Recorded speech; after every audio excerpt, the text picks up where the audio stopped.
O ministro Ramos, por favor, vamos prestar atenção. Muito obrigado. Você gostou? Está ótimo. Senhores, bom dia. Essa reunião é por solicitação minha ao presidente da República, porque nós iríamos apresentar isso à imprensa, que não foi apresentado, e começaram uma série de especulações sobre esse plano de retomada. Então, eu solicitei ao presidente uma reunião com os ministros, porque o plano não vai ter efeito se todos os senhores não nos ajudarem, cada um na sua área, claro. Tá? Na hora que nós precisarmos das pessoas para a coordenação do plano, o Ministério que não colocar uma pessoa realmente que seja envolvida e tenha capacidade para poder coordenar e executar, esse Ministério vai ficar mais fraco e aí o plano todo fica meio capenga. Tá? É uma apresentação de 10 minutos no máximo, mas é somente isso. Eu pediria também aos senhores que a finalidade não é reunião de ministros para nós discutirmos nada, é simplesmente para apresentarmos o plano. Como é que saiu essa ideia?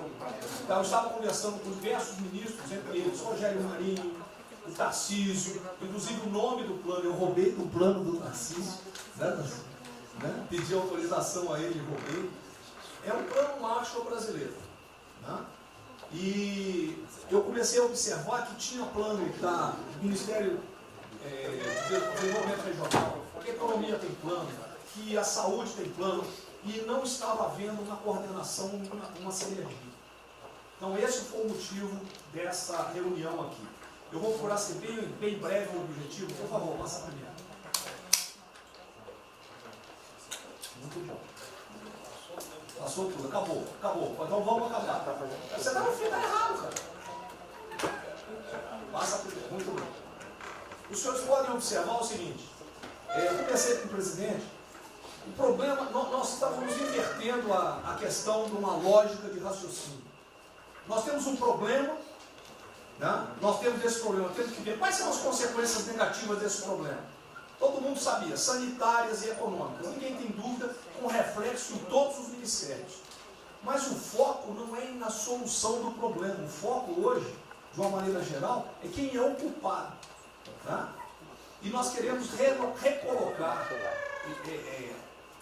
vamos dizer assim, readequar isso aí para como o governo deve reagir a esse problema para achar uma solução para as duas consequências negativas que ocorrem. Próximo. Então, é um programa. O programa se chama Pro Brasil. Tá?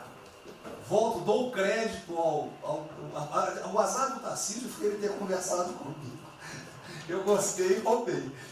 Né? Pro Brasil é um programa para integrar, aprimorar ações estratégicas. Os senhores vão ver que o foco, ele não é de governo, ele é de Estado.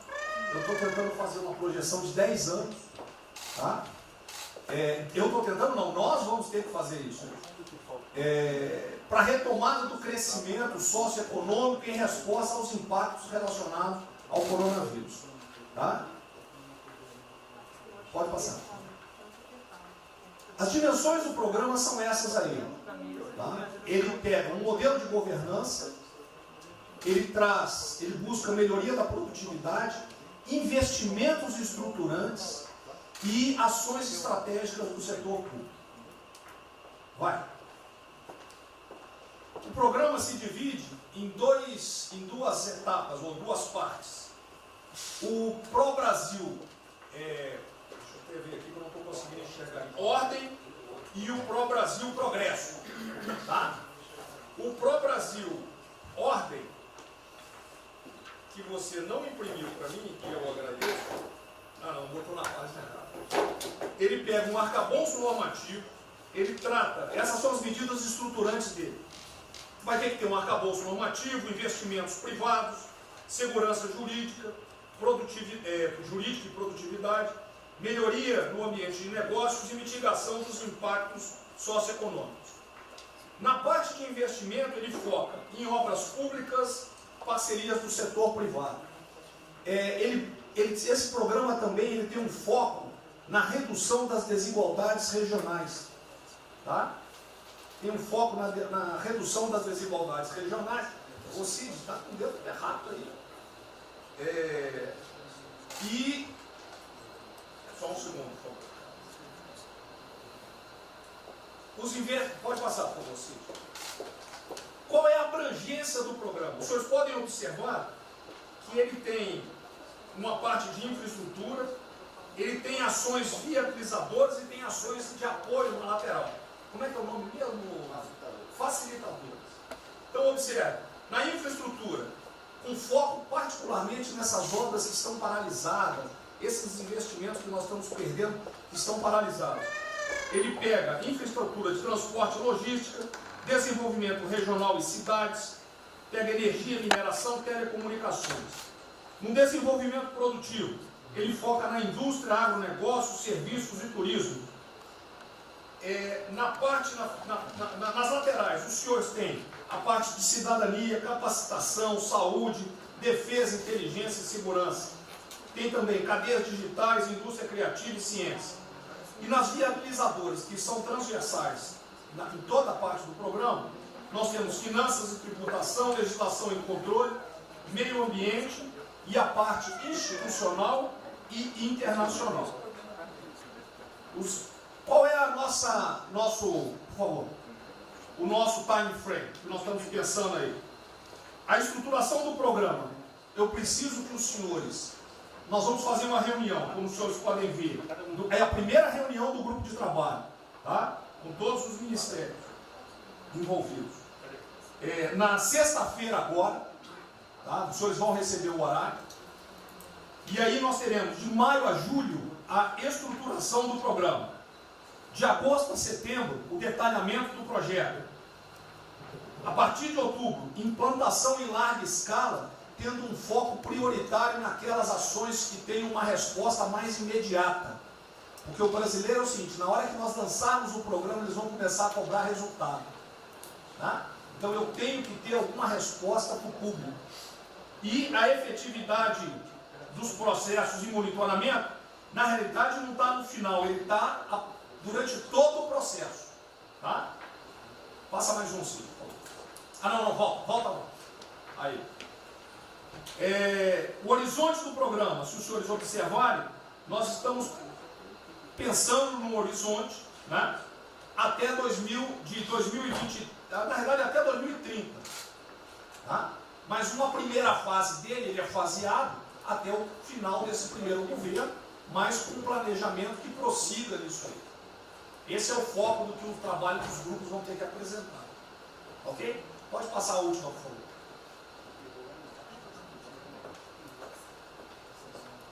É sem som mesmo. Certo? Só um layout para os senhores.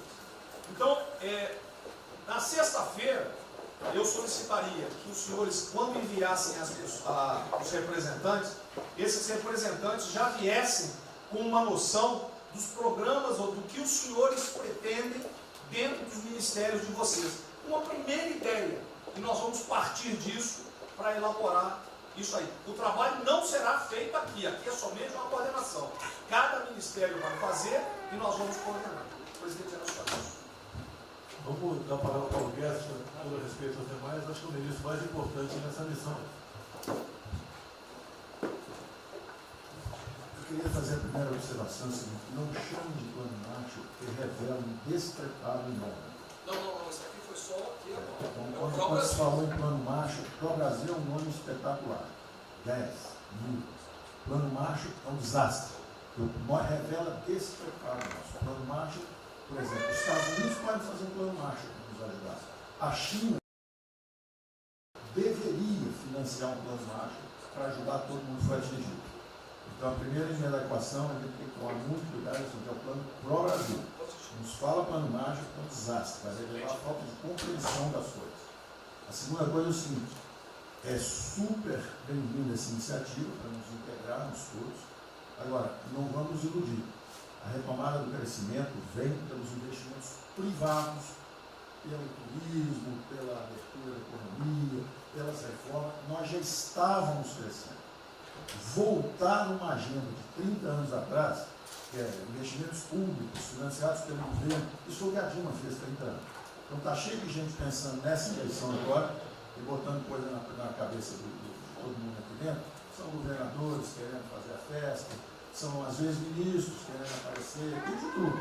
E todo mundo vem aqui, vamos crescer, agora temos que crescer, tem que ter resposta imediata, o governo vai gastar. O governo quebrou. O governo quebrou. Em todos os níveis. Prefeitura, governador e governo federal. O que nós conseguimos fazer? Nós sinalizamos o contrário. Nós desalavancamos o banco público, reduzimos o endividamento, baixamos os juros e o Brasil ia começar a voar.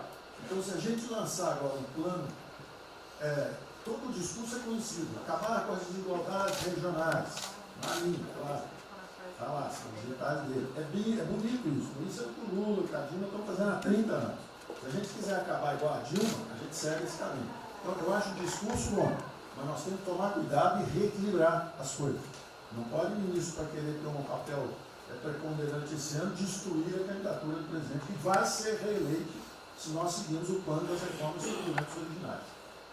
Então, eu tenho que dar esse recado, uma vontade de disposição, nós vamos ajudar tudo, mas nós não podemos nos iludir. O caminho desenvolvimentista foi seguido. O Brasil quebrou por isso. O Brasil estagnou.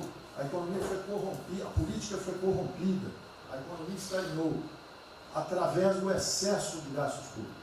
Então, achar agora que você pode se levantar pelo suspensório, como é que um governo quebrado vai investir, vai fazer grandes investimentos públicos? Tarcísio sabe disso, conversamos sempre.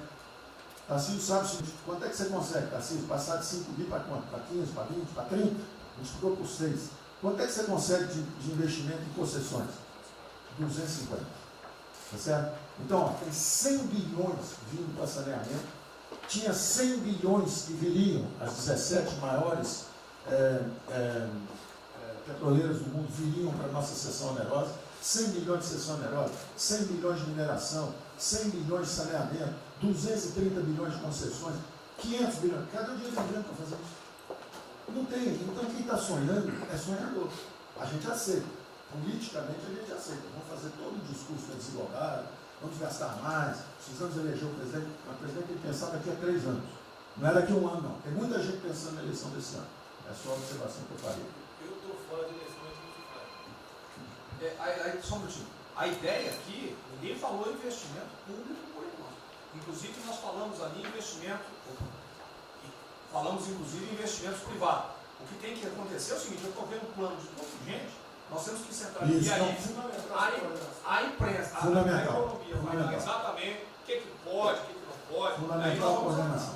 Até para isso na imprensa que está saindo. Que saiu na imprensa assim, plano Marshall e economia está fora. Quer dizer, alguém foi para a imprensa e falou, vê o plano Marshall ali, a economia está fora. Quer dizer, enfraquecer o nosso discurso num momento desse é uma tolice, é um atentado contra nós mesmos.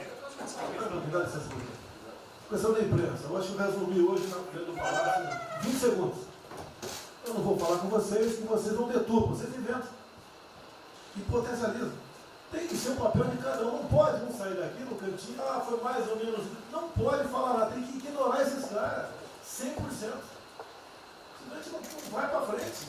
Tem que estar sendo pautado para esses pulhas. O tempo todo jogando um contra o outro. É a Pedro Cristina contra mim. Não pode jogar a Pedro Cristina, joga ela contra mim. O tempo todo. Tá? Então, se a gente puder falar zero na imprensa, é a saída. Bom, eu vou ser muito rápido aqui, general. Primeiro, parabéns. É fundamental esse processo de coordenação e de centro de governo. Nós precisamos ter isso cada vez mais aprofundado e com melhor qualidade. Segundo, eu quero, não precisa, mas eu quero me somar a essa visão do ministro Paulo Guedes, porque vamos lá, nós recebemos o governo com 36 mil obras paradas. Oriundas da onde? Do pátio. Só para lembrar. O Abraão tem não sei quantas mil creches. 3 mil creches paradas que somam nessas 36. Então, o que nós trouxemos para o Brasil e como é que nós começamos o ano, e eu vou lembrar, presidente, o senhor sempre disse, é muito triste ver um brasileiro chegar no exterior e ser recebido com o manto da desconfiança. Pois nós passamos, Paulo Guedes, o ano todo, Tarcísio, Tereza, Bento, o nosso ministro Marcos Pontes e outros, andando pelo mundo e fazendo o quê? Vendendo o Brasil. Terminamos o ano, lembra do número, 482 bilhões de investimentos para os próximos 20 anos. Uma boa parte, mineração, petróleo, por aí vai. Recebemos 90 bilhões de bônus de outorga. Nós temos 10 bilhões de dólares do governo da Arábia Saudita que precisa definir onde é que vai votar. Mas o príncipe autorizou. São 50 bilhões de reais. A dinheiro de ouro. Então, eu tenho convicção de que nós temos que continuar fazendo o que a gente vinha fazendo. Ou seja, aprofundando a participação da sociedade. Nós temos uma coisa emblemática aqui, que é a Lei da Liberdade Econômica, que pela primeira vez na história do Brasil, desde que o Brasil é Brasil, o cidadão diante do Estado tem razão, até que o Estado prove ao contrário. Foi isso que fez os americanos, que há 200 anos atrás eram muito mais pobres do que nós, ser muito mais ricos do que nós. Então, o aprofundamento são sim das reformas, é sim ousar e ter uma reforma tributária que baixe o imposto no Brasil, reduz a carga tributária, estou falando sério. A gente nunca discutiu isso entre nós, mas isso tem que caminhar para isso. Por quê? Porque aí nós damos fôlego à iniciativa privada para que ela faça o que tem que fazer e nós vamos ser mediadores desse processo, apenas. E sinceramente, eu acho que todo o nosso esforço nos próximos dias tem que ser como é que nós mantemos a nossa linha, porque nós terminamos o ano, ministro Ernesto, ministro Tarcísio. O senhor foi recebido na Federação das Indústrias Alemãs com um slide que mostrava a 163 os caminhões atolados e a 163 pavimentado.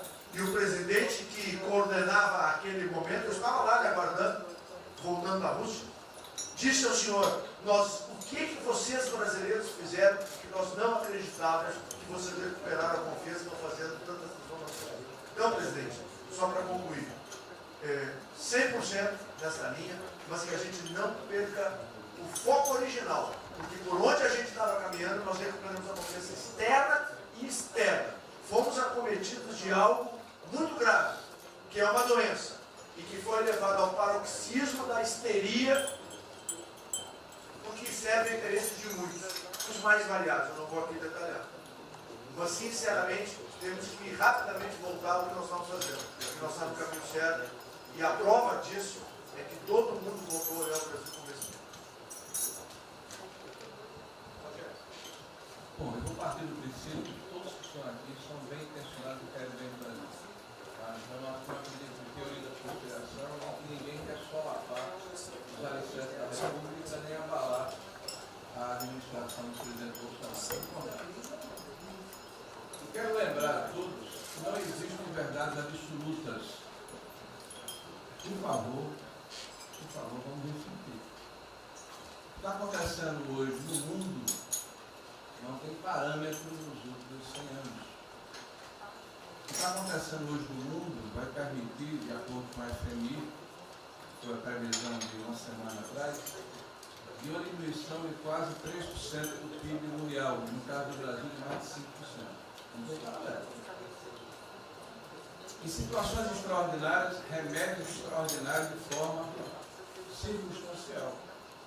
Isso não significa que nós tenhamos a necessidade de implantarmos uma política permanente. O ministro Braga Neto, na sua apresentação, ele estabelece, inclusive, um limite temporal e deixa claro que é uma política de Estado. O que eu peço é que nós tenhamos aqui as mentes abertas e que os dogmas, quaisquer que sejam eles, sejam colocados de lado nesse momento. Porque os governos do mundo, certamente, têm a capacidade de entender o que está se passando.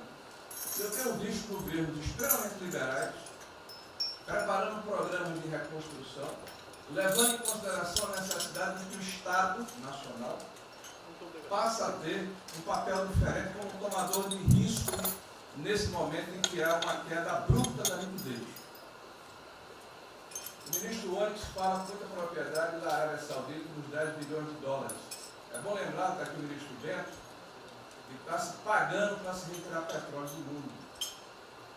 Os países vão utilizar suas respectivas liquidez para resolver os seus problemas de infraestrutura e de retomada das suas economias. Nós temos que ter segurança jurídica, respeito a contratos, capacidade de alavancar recursos privados com a inversão de recursos públicos, sim.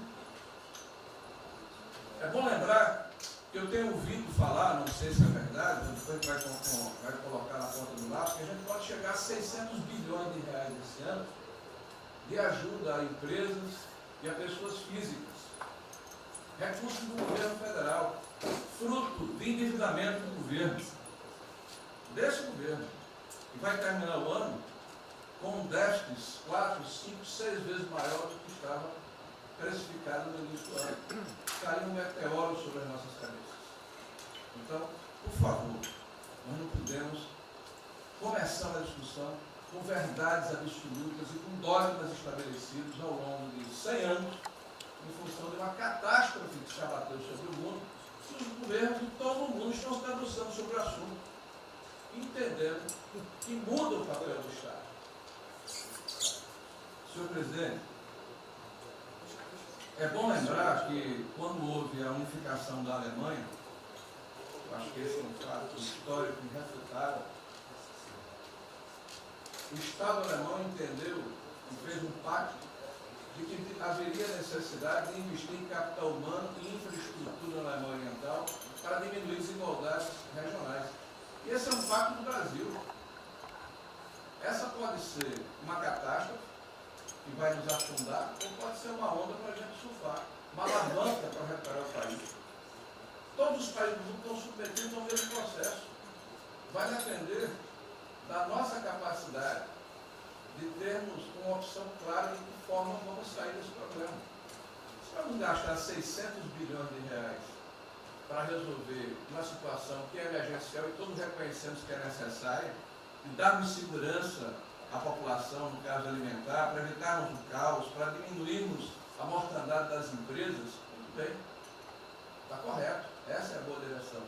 Por que não 5, 6, 7% desse total, 10% desse total, em obra de infraestrutura?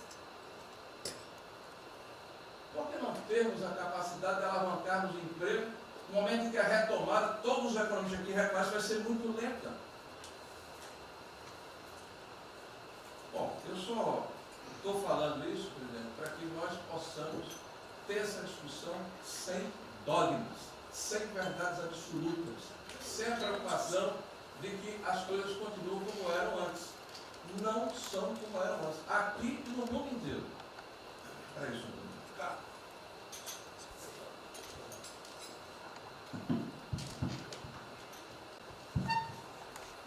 Presidente, estava assistindo atentamente a apresentação do colega Wilson Braga Neto.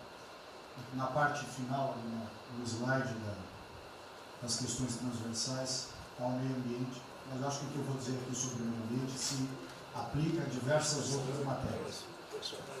Nós temos a possibilidade, nesse momento que a atenção da imprensa está voltada quase que exclusivamente para o Covid e daqui a pouco para a Amazônia, o general Mourão tem feito os trabalhos preparatórios para que a gente possa entrar nesse assunto da Amazônia um pouco mais calçado, mas não é isso que eu quero falar.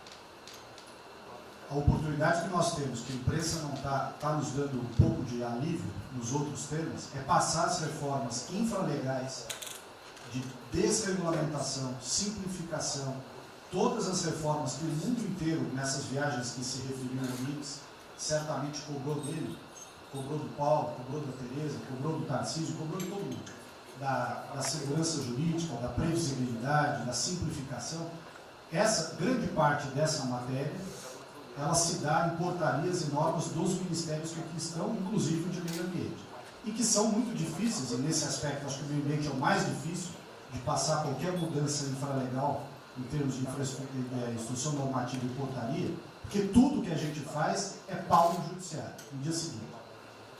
Então, para isso precisa ter um esforço nosso aqui, enquanto estamos nesse momento de tranquilidade, no aspecto de cobertura de imprensa, porque só fala de Covid, e ir passando a boiada, e mudando todo o regramento, e simplificando normas, de IFAM, de Ministério da Agricultura, de Ministério do Meio Ambiente, de Ministério disso, de Ministério daquilo. Agora é a hora de unir esforços para dar de baseada a simplificação regulatória que nós precisamos, em todos os aspectos. E deixar a AGU, o André não está aí, né? E deixar a AGU de stand-by para cada pau que tiver, que vai ter. Essa semana mesmo nós assinamos uma medida a pedido do Ministério da Agricultura, que foi a simplificação da lei da Mata Atlântica para usar o Código Florestal. Hoje já está nos jornais dizendo que vão entrar com ações judiciais e ação civil pública no Brasil inteiro contra a medida. Então, para isso, nós temos que estar com a artilharia da AGU preparada para cada linha que a gente avança. Mas tem uma lista enorme em todos os ministérios que têm papel regulatório aqui para simplificar. Não precisamos de Congresso. E coisa que precisa de Congresso também, nesse fuzuê que está aí, nós não vamos conseguir aprovar. Agora tem um monte de coisa que é só parecer, caneta. Parecer, caneta. Sem parecer também não tem caneta. E dar canetada sem parecer é cana. Então, isso aí vale muito a pena. A gente tem um espaço enorme para fazer. Enfim, acho que essa é uma questão importante que estava aí nos slides, Você vê que a jurídica também está embaixo. Isso, exatamente. Só os senhores entenderem o seguinte, isso aqui é coordenação dos planos que eu sei que todos estão fazendo. Tá? Coordenação. O que vai ser possível executar ou não, vamos entrar naquelas nas limitações que nós temos, e o que tiver conflito será levado à decisão do presidente. Agora, nós temos que andar com isso rápido, porque a queda do desemprego, o país está sem esperança, nós temos que fazer isso andar. O pessoal da iniciativa privada está nos procurando, a gente tem que dar um rumo nisso aí. Bom, a ideia é essa. Me ligou agora de manhã o Eduardo Gouveia Vieira, da Fiujan. Ele quer fazer uma videoconferência onde mais de 300 empresários do Rio, que é um pouquinho abaixo do potencial de São Paulo, para hipotecar solidariedade. A ideia que nós temos de reabrir o comércio. A desgraça que vem pela frente, eu acho que o Paulo Guedes está até legal, Paulo Guedes, não sou economista não. Vai ser uma porrada muito longa, você pode imaginar. Não só apenas nos informais. Eu acho que já bateu a 10 milhões de carteiras assinadas por saco. E os governos estaduais não têm como pagar salário. Não tem. Maio, metade do estado não tem mais como pagar salário mais. A desgraça está aí. Eles vão querer empurrar essa trozoba para cima da gente. Esse pessoal aqui do lado vai querer empurrar. E a gente vai reagir, porque aqui não é saco sem fundo. Tá? Então essa preocupação vamos ter. Paralelamente a isso, é o AB da vida, enchendo o saco do Supremo, para abrir processo de impeachment, porque não apresentei meu exame de vírus, essa frescurada toda. E todo mundo tem que estar ligado. Não é apenas cuidar do seu ministério nessas questões que estamos tratando aqui, é tratar da questão política também. Tá certo? Então essa preocupação temos que ter, porque a luta pelo poder continua a todo vapor. E sem neurose da minha parte. Tá? O campo fértil para aparecer umas porcaria aí, né? Levantando aquela bandeira do povo ao meu lado, não custa nada. E o terreno fértil é isso: desemprego, caos, miséria, desordem social e outras coisas mais. Então essa preocupação todos devem ter. Né? Não é, tá bom, o Ministério fatura, deu merda no colo do presidente. Não pode ser assim. Hoje eu vi o Magno Malta me defendendo. O Magno Malta, desculpa aí, foi tratado lá atrás para ser vice. Depois ele resolveu não ser, tudo bem. Depois foi tratado para ser ministro, tudo bem. Agora, politicamente, ele nunca me deu uma alfinetada e sempre está defendendo os problemas que ele tem. Então, não é o ministro ir de peito aberto entrar no conjunto dos leões. Mas não pode. Né? Por exemplo, quando se fala em possível impeachment, ação no Supremo, baseado em filigranas, Eu vou em qualquer lugar no território nacional. Ponto final. O dia que for proibido de ir para qualquer lugar do Brasil, pelo Supremo acabou o mandato.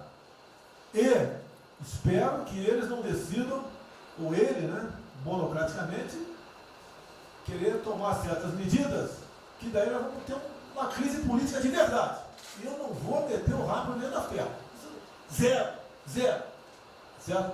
Porque se eu errar, se achar um dia ligação minha com o empreiteiro, dinheiro na conta na Suíça, porrada, sem problema nenhum. Vai para o impeachment e vai embora. Agora, com frescura, com babaquice, não. Até em cima do que eu falei, em frente ao Forte Apache. Eu sou o chefe supremo das Forças Armadas. Ponto final. O pessoal estava lá, eu fui lá, dia do Exército. E falei algo que eu acho que não tem nada demais.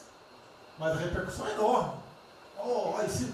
Cadê o AI-5? Acabou, o AI-5 não existe adicional no Brasil mais. É uma besteira. Artigo 142. É o pessoal que não sabe interpretar a função. Agora, em cima disso, fazer uma onda. Vamos ouvir deputados, empresários, seja o que for. Agora, quando a Câmara fala lá dentro, uma homenagem a Che Guevara, a Mao Tse Tung e tudo mais, não tem problema nenhum. Quando o Partido Comunista do Brasil faz suas convenções e do lado lá, Fidel Castro, não tem problema nenhum. Quando um coitado levanta uma placa de AI-5, que eu estou me lixando para aquilo, não existe AI-5. Não existe. Artigo 42. Nós queremos cumprir o artigo 42, todo mundo quer cumprir o artigo 42. É a necessidade, qualquer dos poderes pode, né, pedir às Forças Armadas, né, que intervenham para restabelecer a ordem no Brasil, naquele local, sem problema nenhum. Agora, todos, né, têm que se preocupar com a questão política e aquele direito, tira a cabeça da toca, porra. Não é só ficar dentro da toca o tempo todo, não. Estou bem, estou cuidando da minha imagem, a minha imagem está aqui, eu sou bonitinho, e o requisito todo, não, tem que fazer a sua parte. Então é isso que eu tenho falar com você, que depois de um certo momento, onde chegar a cabeça dessas pessoas, fica difícil voltar atrás. Daí que é uma crise, é uma crise. Não tenho amor por esse mandato, para a cadeira de presidente. Zero. Não vou provocar ninguém. E assim como a defesa faz uma nota muito boa, dizendo que vai cumprir a Constituição, a liberdade, 10, né, e não aceita golpe, 10, também não aceita o contra-golpe dos caras, porra. Vai deixar alguns malucos aí, que sabe quem são, ficar aí naquela fervura de o presidente é irresponsável, ele é maluco, ele é genocida. Não é assim. O que vale para um lado, vale para o outro. O que não vale para um lado, não vale para o outro. Essa é a nossa preocupação que devemos ter. Por isso que está aqui o pró-Brasil, mas também com a questão política. Se nós começarmos a falar com propriedade, e tem muita gente que fala muito melhor do que eu, e tem um conhecimento muito melhor do que eu, tem que falar, discretamente, mas tem que falar, para não deixar subir a temperatura, que é só porrada o tempo todo em cima de mim. E vou continuar indo em qualquer lugar do Brasil, ponto final, não é problema meu. Tá certo? Se eu não tivesse direitinho de vir, prefeitinho lá no fim do mundo, um jaguapoca do prefeito, manda prender. Tem que a justiça se posicionar sobre isso, porra. Tem que se posicionar sobre isso abertamente. Não admitimos prisão por parte do prefeito no decreto. Tem que falar, não é ficar quieto. E quem direito aqui, todos têm que falar isso aí, não é só a justiça. Todos têm que falar. Não é ficar, toca o barco não e vamos em frente. Tá? Então é isso que eu apelo a vocês, pô. Essa preocupação, acordem para a política e se exponham. Afinal de contas, o governo não só. E se eu cair, cai todo mundo. Agora, vamos cair, se vai cair um dia, vamos cair lutando, uma bandeira justa, não por uma babaquice de exame antivírus, pô. Pelo amor de Deus, pô. Tá? Eu, até já bem claro, de uns 8 anos para cá, quando pedia farmácia de manipulação, um remédio qualquer, eu falava com o médico. Bota um nome de fantasia, porque se for o meu nome para lá, como era sempre um cara manjado, né, tem 3, 4 que vão manipular lá o medicamento, pode me envenenar, pô. E assim é a mesma coisa a questão do vírus, entre outros. De acordo com o interesse, o cara é negativo, ou dá positivo, depois que deu, vai para a contraprova, vai dar problema. E nós sabemos, tá certo, que nós temos um compromisso com a verdade. Eu jamais mentiria se não tivesse realmente um exame negativo. Jamais eu mentia negativo, deu positivo, vice-versa. Jamais. A verdade é acima de tudo. Então é o apelo que eu faço a todos que se preocupem com política para não ser surpreendido. Eu não vou esperar o barco começar a afundar para tirar água. Estou tirando água e vou continuar tirando água de todos os ministérios. O tocante é isso. A pessoa tem que entender. Se não quer entender, paciência, pô. E eu tenho o poder e vou interferir em todos os ministérios, sem exceção. Nos bancos eu falo com o Paulo Guedes, se tiver que interferir. Nunca tive problema com zero problema com o Paulo Guedes. Agora os demais, vou. Eu não posso ser surpreendido com notícias. Eu tenho a PF que não me dá informações. Eu tenho as inteligências das Forças Armadas que não têm informações. A BIM tem seus problemas. Tem algumas informações. Só não tenho mais porque está faltando, realmente, temos problemas. Aparelhamento, etc. Mas a gente não pode ver essa informação. Quem é que nunca ficou atrás da porta ouvindo que seu filho ou sua filha está comentando? Tem que ver para depois que ela engravida, não adianta falar com ela mais. Tem que ver antes. Depois que o moleque encheu os conos de droga, não adianta mais falar com ele, já era. A informação é assim. Eu estava vendo, estudando esse fim de semana aqui, como é que o serviço chinês secreto trabalha nos Estados Unidos. Qual a preocupação nossa aqui? É simples o negócio. Ah, não deve falar publicamente. Deve falar como? Está todo mundo vendo o que está acontecendo?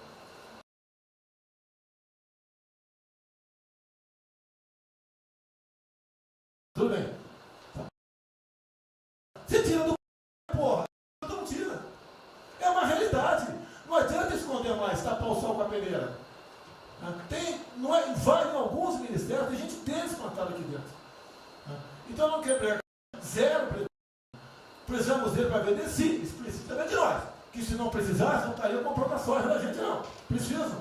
E é um negócio, pô. E devemos aliar com quem tem alguma afinidade conosco, para a gente poder fazer valer a nossa vontade naquele momento. Não adianta se esconder aqui, depois tem um problema, daí liga para o tio, fala, pô, cara, você me ignorou até hoje. Você só não me chamou de imperialista, igual a esquerdalha e o FHC falava no passado. No resto, agora não dá mais. Então essa é a preocupação que temos que ter, a questão estratégica, que não estamos tendo. E me desculpe, o serviço de informações nosso, todos, são uma vergonha, que eu não sou informado. E não dá para trabalhar assim, fica difícil. Por isso, vou interferir. E ponto final, pô. Não é ameaça, não é extrapolação da minha parte, é uma verdade. Como eu falei, né?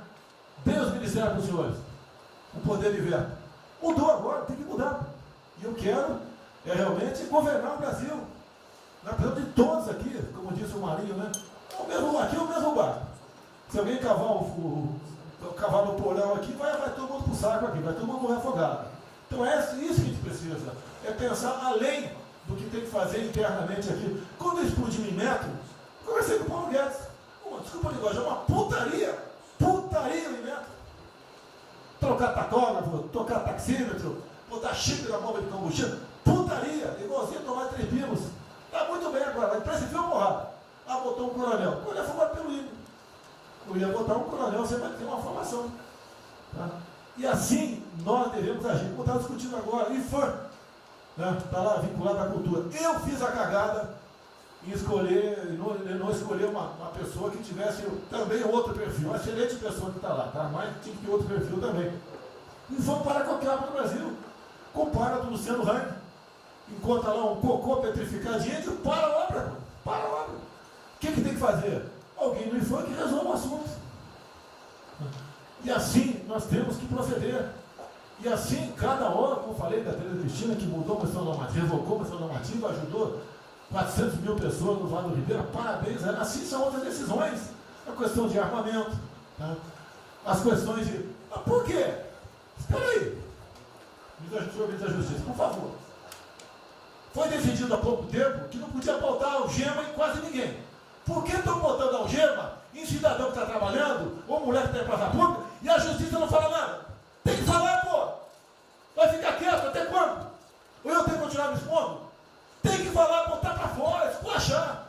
Não pode botar algema. Decisão do próprio Supremo. E vão ficar quietos até quando? Fica humilhando o nosso povo, porque isso está crescendo. O pessoal fica apontando para mim, votei em você para você fazer alguma coisa. Votei em você para você tomar decisões, para você brigar. E é verdade. Eu estou me lixando com a reeleição. Eu quero mais que alguém seja eleito, se eu vier candidato, tá? Eu quero ter paz no Brasil, mais nada. Porque se for à esquerda, uma porrada de vocês aqui tem que sair do Brasil, que vão ser presos. E eu tenho certeza que vão me condenar por homofobia, 8 anos por homofobia. Ele inventa o racismo, como inventaram agora pro Von Traub. Desculpa usar a puta que eu pariu. O Von Traub pode ter falado uma merda do mundo, mas racista. Vamos ter que reagir, pessoal. É outra briga. Tem que ser um governo com altivez. Se expor, mostrar que nós temos o povo do nosso lado. Que nós somos submissos ao povo. Nós queremos realmente, é como disse, se não me engano, Margaret Thatcher, né? Ou Reagan, não sei, para ser conduzido pela povo brasileiro, ponto final. Onde o povo está, vamos estar juntos. Eu não convidei ninguém para ir para frente do Forte Apache. Ninguém, zero. Estava na casa do meu filho, fiquei sabendo, vou para lá. A empresa está falando agora que não sei, 2 ministros militares aí não aceitaram o meu convite. O dia que ou eu convido o ministro para o churrasquinho em casa, eu pago a missão. Eu vou pagar a missão. A missão foi absurda, o ministro falou, tchau, tô fora. Tá certo? Ou vai e fica puto, mas vai, puto. E jamais eu vou pagar uma missão escrota para quem quer que seja. Nem no quartel fazer isso com recruta, nem no quartel. Tá certo? Quem tirar o nosso convívio aqui, que é muito bom, partir para essa linha. Não estamos em desespero, nós estamos bem. Não somos acusados de desvio, de corrupção, nada, nada, zero. Temos problema pela frente. Vamos tentar solucionar. Eu tenho conversado com vários ministros. E vamos solucionar. Porque o destino do Brasil está na mão desse grupo privilegiado que está aqui. E eu não seria nada sem vocês. Vocês não seriam ministros sem eu. Duvido. Dificilmente eu tenha sido ministro se tivesse uma data aqui. Eu duvido. Podia aceitar por alguns dias, né? Depois ver a sacanagem que ia ser. Não ia ser diferente do que foi os 2 anos anteriores do PT. Né? Ia pedir para sair. Então, um apelo para vocês. Todo mundo se preocupa com o futuro do Brasil, com a questão política. Criticar um ato de uma pessoa ou outra não é criticar o Congresso ou de criticar o Supremo Tribunal Federal. Quem não ficou revoltado, o Moro ficou revoltado com a liberdade desse pessoal. Por causa de vírus, botou esse estuprador para fora. Imagine ter estuprado uma filha nossa, um filho da puta desse posto de liberdade. Nós temos que colocar no lugar dessas pessoas, desse pai que tinha sido estuprado, aí os vagabundos foi posto na rua. Com a decisão, foda-se quem seja, tem que jogar pesado em cima disso. Não é um desabafo, pessoal, é uma realidade. O nosso barco está indo, mas não sabemos ainda, no momento, dado o último caso, vírus, para onde é nosso barco. Pode estar indo em direção ao iceberg. A gente vai para o fundo. Então vamos se ligar, vamos se preocupar. Quem de direito se manifesta com altivez, com palavras polidas, tá? Mas tomar uma posição, porque não pode tudo veio para a minha retaguarda, tudo. Tá? E vocês têm que apanhar junto comigo, logicamente, quando tiver motivo para apanhar, ou motivo para bater.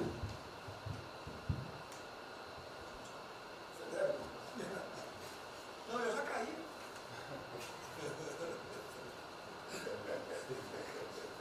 Já foi ministro Moro que falou. A sequência aqui é o seguinte: ministro Moro, Montezano, o Nelson e o Paulo Guedes. Aí eu pediria só aos senhores que fossem breves. Você também? O Paulo Guedes quer uma política e quer cobrar os raios. Depois do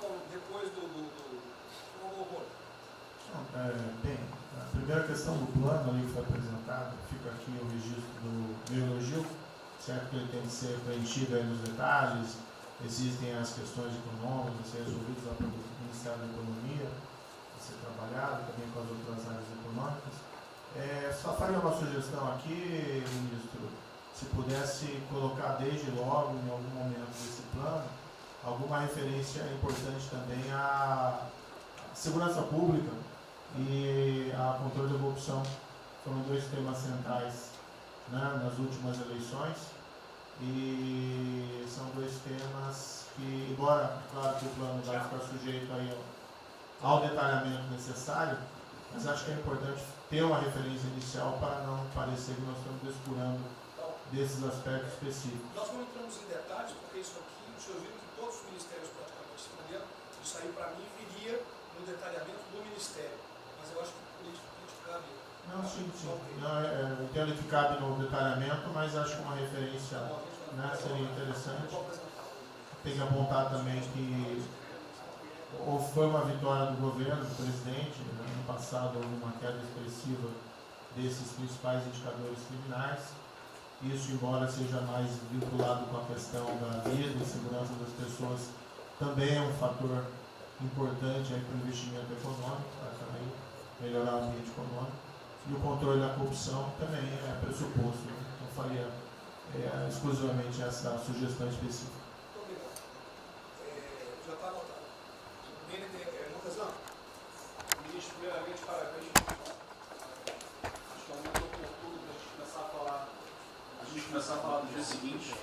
O próprio ministro Guedes, nas discussões que temos tido nas últimas semanas, tem nos orientado. O BNDES foca na reconstrução, foca no dia seguinte, porque a crise de saúde vai demorar alguns meses e a reconstrução muito mais meses do que isso. Então é muito oportuno a gente já começar a discutir isso. Segundo, aqui eu subscrevo as palavras do ministro Salles. O que a gente tem observado nos projetos e concessões, etc., uma parte crítica, essa legislação para o funcionamento da máquina pública. É um momento muito oportuno para a gente aproveitar isso.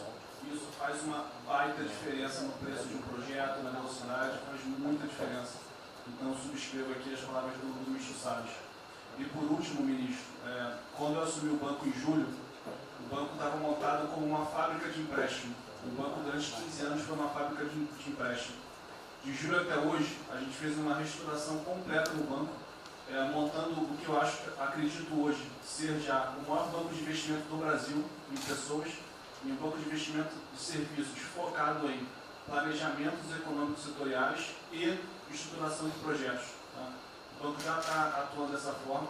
Temos um vasto conhecimento setorial, um vasto conhecimento de planejamento, já está rodando a contento, e esse BNDES de hoje se parece muito mais com o BNDES de 20 anos atrás, que era o BNDES que planejava e estruturava esses projetos no Brasil. Então eu queria colocar aqui à sua disposição, que nos use, estamos a serviço. Então o que o senhor achar adequado, razoável, tanto no fornecimento de informações, mas como também nesse planejamento, na coordenação, temos já um modo operante, uma estrutura que é plug and play. Se o senhor quiser usar, já está pronta para rodar para esse tipo de mapeamento de estruturação de projeto. Então, por favor, sinta-se bem à vontade de nos usar integralmente aqui na coordenação desse projeto, caso o senhor entenda adequado. Tá? Tiago. Nelson. Bom, estou chegando aqui, então é importante que eu coloque para você como é que a gente vai trabalhar. A saúde ela é fundamental, porque enquanto a gente não mostrar para a sociedade que a gente tem o controle da doença, da saída dela, qualquer tentativa econômica vai ser ruim, porque o medo vai impedir que você trate a economia como uma prioridade. Então, controlar a doença hoje é fundamental. E controlar a doença não significa que a gente vai curar a doença em uma semana, mas que a gente não é um barco à deriva e que a gente tem uma estratégia para trabalhar essa doença. Então, são 3 coisas que a gente vai trabalhar. Primeiro, a informação, para entender o que é a doença, qual é a evolução dela, como é que está a infraestrutura para cuidar da doença. Porque um dos grandes problemas que a gente tem hoje, se a gente olhar o Brasil hoje, ele é um dos melhores países em número em relação à mortalidade. O que assusta é você ver que o hospital não consegue atender, a gente no frigorífico, a gente está abrindo cofre em algum lugar para enterrar, e isso traz medo. E o medo impede que qualquer outra atividade tenha sucesso. Porque enquanto isso não for sanado, o restante vai ter muito pouca chance de ser comprado pela sociedade. A segunda coisa é estruturar a operação de cuidado. Então a gente vai investir em logística, vai investir na parte de compra e tentar melhorar o processo. Por quê? Porque se eu tiver os hospitais funcionando, eu vou ter os pacientes tratados, eu não tenho a sensação da crise, o medo melhora e o restante pode entrar. E a terceira coisa é a gente deixar claro um programa de saída do isolamento e do distanciamento. Não é que vai sair amanhã, mas a gente tem que ter um planejamento. Porque aí a gente realmente mostra que a situação está na nossa mão. Pode ser que demore um pouco, mas a gente está controlando esse processo, que a gente não está sendo um barco à deriva. Então, basicamente, eu queria falar para vocês, essa é a forma como a gente vai tratar, e a gente vai estar interagindo com todos os ministérios que forem necessários, para que isso aconteça da forma mais rápida possível. Basicamente é isso, é um prazer estar aqui com vocês. Ontem eu liguei para o diretor-geral da Polícia Rodoviária Federal. Chegou ao meu conhecimento uma nota que era dele sobre o passamento de um patrulheiro. E ele enfatizou que era por 2019. Eu liguei para ele, por favor. O que mais? Ele era obeso, era isso, tinha comorbidades. Mas ali na nota dele só saiu o Covid-19. Então, vamos alertar aquele direito do respectivo ministério, pode botar Covid-19, mas bota também, fibrose, um montão de coisa. Não pensa nesse negócio, tem um montão de coisa lá. Para exatamente não levar um medo à população. O que você olha, morreu um sargento do exército, por exemplo. A princípio é um cara que está bem de saúde. Né? Um policial federal, né? Seja o que for. E isso daí não pode acontecer. Então, pede esse cuidado com os colegas, tá? A quem direito do respectivo ministério, que tem alguém encarregado disso, né? Tomar esse devido cuidado para não levar mais medo ainda para a população. Você perguntou, nossa, aí perguntou quanto tempo levaria para mostrar o plano, alguma coisa. Eu acredito que.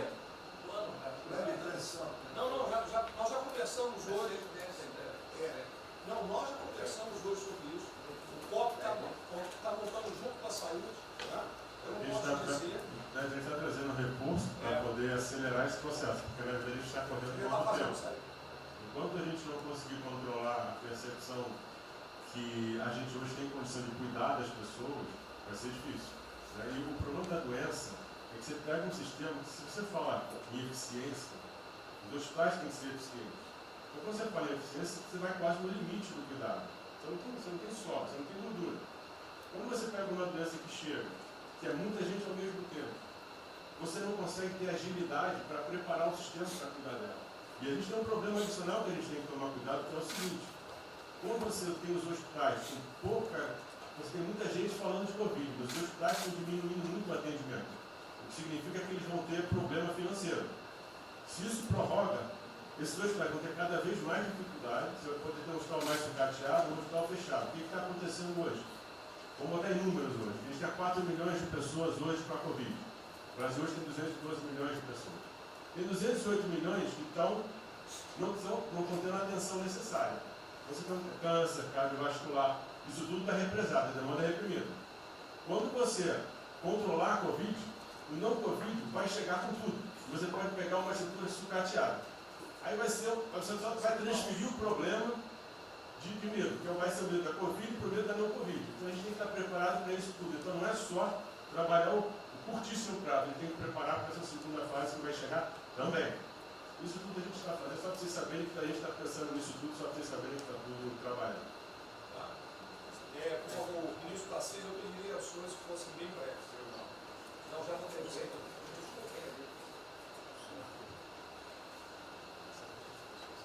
Só para louvar a iniciativa, acho que é importante essa coordenação da Casa Civil. Tenho certeza que é o que a sociedade espera isso de nós. A boa notícia é que a gente vem conversando com os investidores, eles estão interessados no nosso programa de concessão. Claro que a gente vai ter que ajustar alguma coisa nos projetos em função da percepção do nível de risco. E a gente vai fazer isso calibrando taxa de retorno, monitorando melhor agora a questão da demanda, né, reestimando a demanda nos projetos, mas a gente tem certeza que os projetos vão sair. Qual o cuidado que a gente tem que ter? A gente fala em 250 bi de investimento, só que concessão funciona o seguinte: o que a gente contratar agora vai gerar investimento em 2023, 2024. Não é imediato. E a gente vai precisar de fazer alguma coisa imediata. E aí tem que ter a inteligência, porque também não adianta. Isso, me dá lá 30 bi por ano. Não vou gastar, eu não vou usar. Eu não vou ter condição de fazer, de usar isso. Né? Porque nos períodos altos, lá que a gente executou mais, a gente consegue ali ter uma capacidade operacional de executar 13, 14 mil, não mais. E a gente já tem 8 de orçamento por ano. Então, no final das contas, a gente fazendo as contas e vendo o que nós já temos de projeto pronto, o que é necessário, que agrega valor imediato. É um princípio Maranhão lá, que leva a safra para o Porto de Itaqui, que se acabou. Ali eu posso fazer uma intervenção imediata. E o que a gente vai falar? Estou falando de pegar os 8 que a gente tem e agregar mais 3, mais 4. É essa a conta. Eu acho que isso é realmente necessário para gerar emprego, para dar a resposta que a sociedade está querendo e conjugando isso com investimento privado. As duas coisas têm que andar juntas, né? E aí nós vamos dar um bom retorno. A gente está vendo aí o esforço que o BNDES está fazendo, a gente está fazendo um trabalho magnífico, trazendo o banco, trazendo o privado, o sindicato de bancos, para assumir uma responsabilidade que é deles também. O Banco Central injetou um monte de liquidez aí no sistema, para o dinheiro não ficar empossado, e aí preservando o caixa para atuar, né, nesses projetos de infraestrutura que vai ser fundamental. Então, eu acho que é essa linha que nós precisamos ter, né? E tivemos aí dois caras aí na história recente que pegaram terra arrasada e entraram para a história. Um foi o Roosevelt, o outro foi o Churchill. O terceiro vai ser o Bolsonaro. Pedro Guimarães,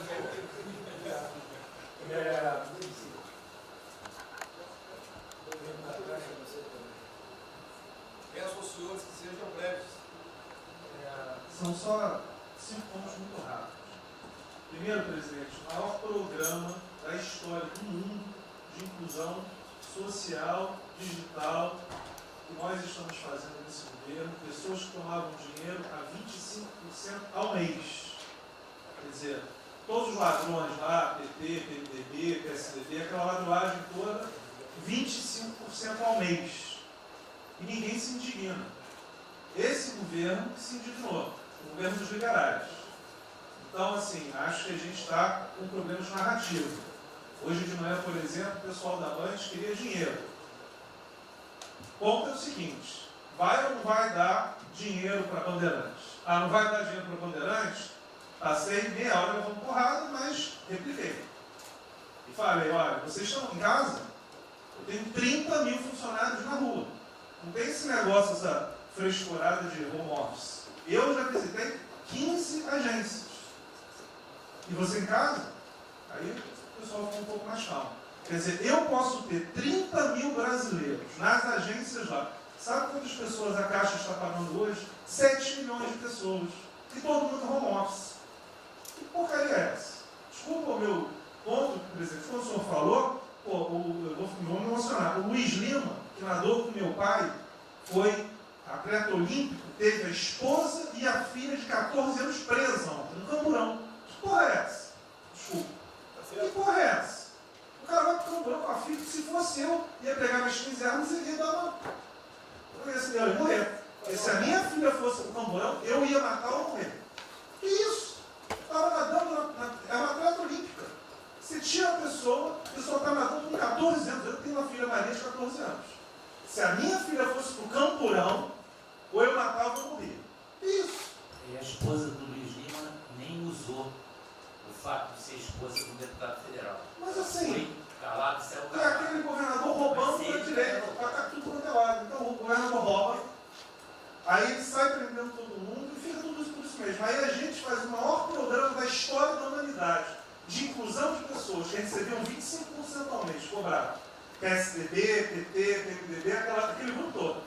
Na hora de privatizar, todo mundo, com 200 milhões, 300 milhões, tem vice-presidente da Caixa que eu expulsei, dos 120, 105 eu tirei.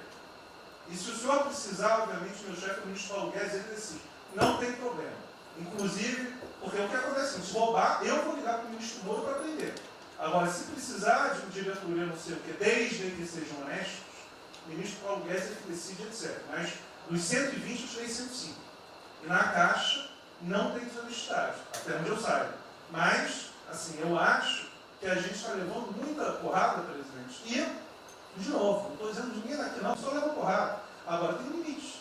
Desculpa, todo lugar que eu vou, as pessoas normalmente são educadas. Mas a paciência chega no limite, obviamente não dessa maneira. Eu acho que tem um ponto. Nós estamos emprestando 154 bilhões de reais, mas só um ponto que eu acho importante. Tarcísio é super meu amigo e ele é muito esperto. Qual que é o grande ponto que a gente tem que evitar? O cara está quebrado. Já estava quebrado antes e quer lançar um lesinho. Então, assim, claramente tem que ajudar e eu concordo. Tanto que nós emprestamos 43 bilhões de reais para o segmento imobiliário. 1,5 milhão de pessoas deixaram de ser demitidas. Agora não é para todo mundo, não. Aquela empresa que já estava quebrada antes, por que a gente vai dar uma lesinha? Então, este ajuste fino é importante, os bancos têm que fazer. Por quê? O último ponto que eu falo. Já estou sendo processado também, vou mais 2 juntos para a cadeia, por causa do auxílio emergencial. Sabe o que tem? Tem gente do TCU dizendo que a gente está ganhando muito e tem gente dizendo que a gente está ganhando pouco. Ferrou. Ou seja, tem gente querendo me prender porque está dizendo que a gente está ganhando muito. E tem gente querendo me prender, que são aqueles caras lá que estavam antes, ganhando pouco. Vão acabar sendo presos, mas o que a gente não vai fazer? Deixar 30, 40, 50 milhões de pessoas passarem fome. Então, é só o meu recado dizendo o seguinte: a Caixa, o Banco de todos os brasileiros. Poxa, a gente está com 30 mil pessoas. Eu passo ligando, 45 pessoas na Caixa tiveram coronavírus. 2 faleceram, um, na verdade, com 70 anos, já estava aposentado, e outro. A pessoa, eu chorei mais do que a pessoa, a mãe. Uma pessoa em 30 mil que estão o dia inteiro. E eu já falei para minha esposa, se tiver qualquer coisa, eu vou tomar 1 litro de hidrocloroquina, aquelas coisas todas. Então, assim, eu acho que a gente está, só o último ponto, numa questão de histeria coletiva. Quer dizer, eu posso ter 30 mil funcionários da Caixa pagando 7 milhões hoje, 2 milhões na segunda, ontem a gente abriu 800 agências, vamos abrir no sábado, no domingo, 2 horas antes. Então, o que a imprensa quer? Que você pague e dane-se os funcionários da Caixa. Mas se morrer 2, Jornal Nacional, presidente Bolsonaro e presidente Pedro, irresponsáveis porque abriram. A gente só vai levar porrada. Agora, realmente, meu ponto é inaceitável, foi a primeira vez que aconteceu. Eu conheço a Milena, Lene, Romine, atleta olímpica. Quer dizer, um atleta olímpico, a esposa atleta olímpica, a filha de 14 anos num camburão. Eu não sei se eles botaram atrás ou no meio. E aí você solta o estuprador, então eu acho que realmente tem uma questão. De novo, eu quero só reforçar uma coisa. O ministro Moro, em um dia, resolveu um problema muito importante. Muito obrigado, ministro. O que aconteceu? Os guardas, né, os que ficam dentro da agência, não poderiam, por legislação, estar fora. O que aconteceu? O ministro, 5 horas, resolveu o problema. Então, nos próximos 90 dias, os atendentes da Caixa Econômica Federal, os guardas, vão poder ir para fora para ajudar a fila. Ou seja, tem uma fila, tem 250 agências e tem 500 pessoas na fila. E aí, com a ajuda do ministro Moro da Polícia Federal, eles emitiram uma portaria. Então, só para finalizar, quero agradecer o ministro. Só um registro aí, até foi fácil de resolver, foi a Polícia Federal que resolveu. Ministro Ernesto, por favor. Volta a pedir que sejam breves. Obrigado. Rapidamente, sobre o plano. A dimensão internacional do plano, evidentemente, é fundamental, já está aqui contado.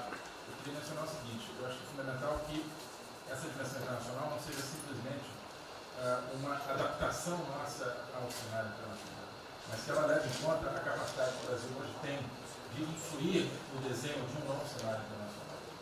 Eu estou cada vez mais convencido que o Brasil tem hoje as condições, tem a oportunidade de se sentar na mesa de 4, 5, 6 países que vão definir a nova ordem mundial. Outro dia, na conversa do presidente com o primeiro-ministro, o indiano disse que vai ser tão diferente o pós-coronavírus, o pré, quanto o pós-segunda guerra, o pré. Eu acho que é verdade. E assim como houve um Conselho de Segurança que definiu a ordem mundial, 5 países depois da Segunda Guerra, vai haver uma espécie de novo Conselho de Segurança. Nós temos dessa vez a oportunidade de entrar nele e acreditar na possibilidade do Brasil influenciar, ajudar a formatar um novo cenário. E esse cenário, acho que tem que levar em conta o seguinte: estamos aí revendo os últimos 30 anos de globalização. Vai haver uma nova globalização. O que aconteceu nesses 30 anos? Foi uma globalização cega para o tema dos valores, para o tema da democracia e da liberdade. Foi uma globalização que a gente está vendo agora, criou um modelo onde no centro da economia internacional está um país que não é democrático, que não respeita os direitos humanos, etc. Essa nova globalização acho que não pode ser cega. Tem que ser uma globalização, tem que ser uma estrutura que leve em conta, claro, a dimensão econômica, mas também essa dimensão da liberdade e do valor.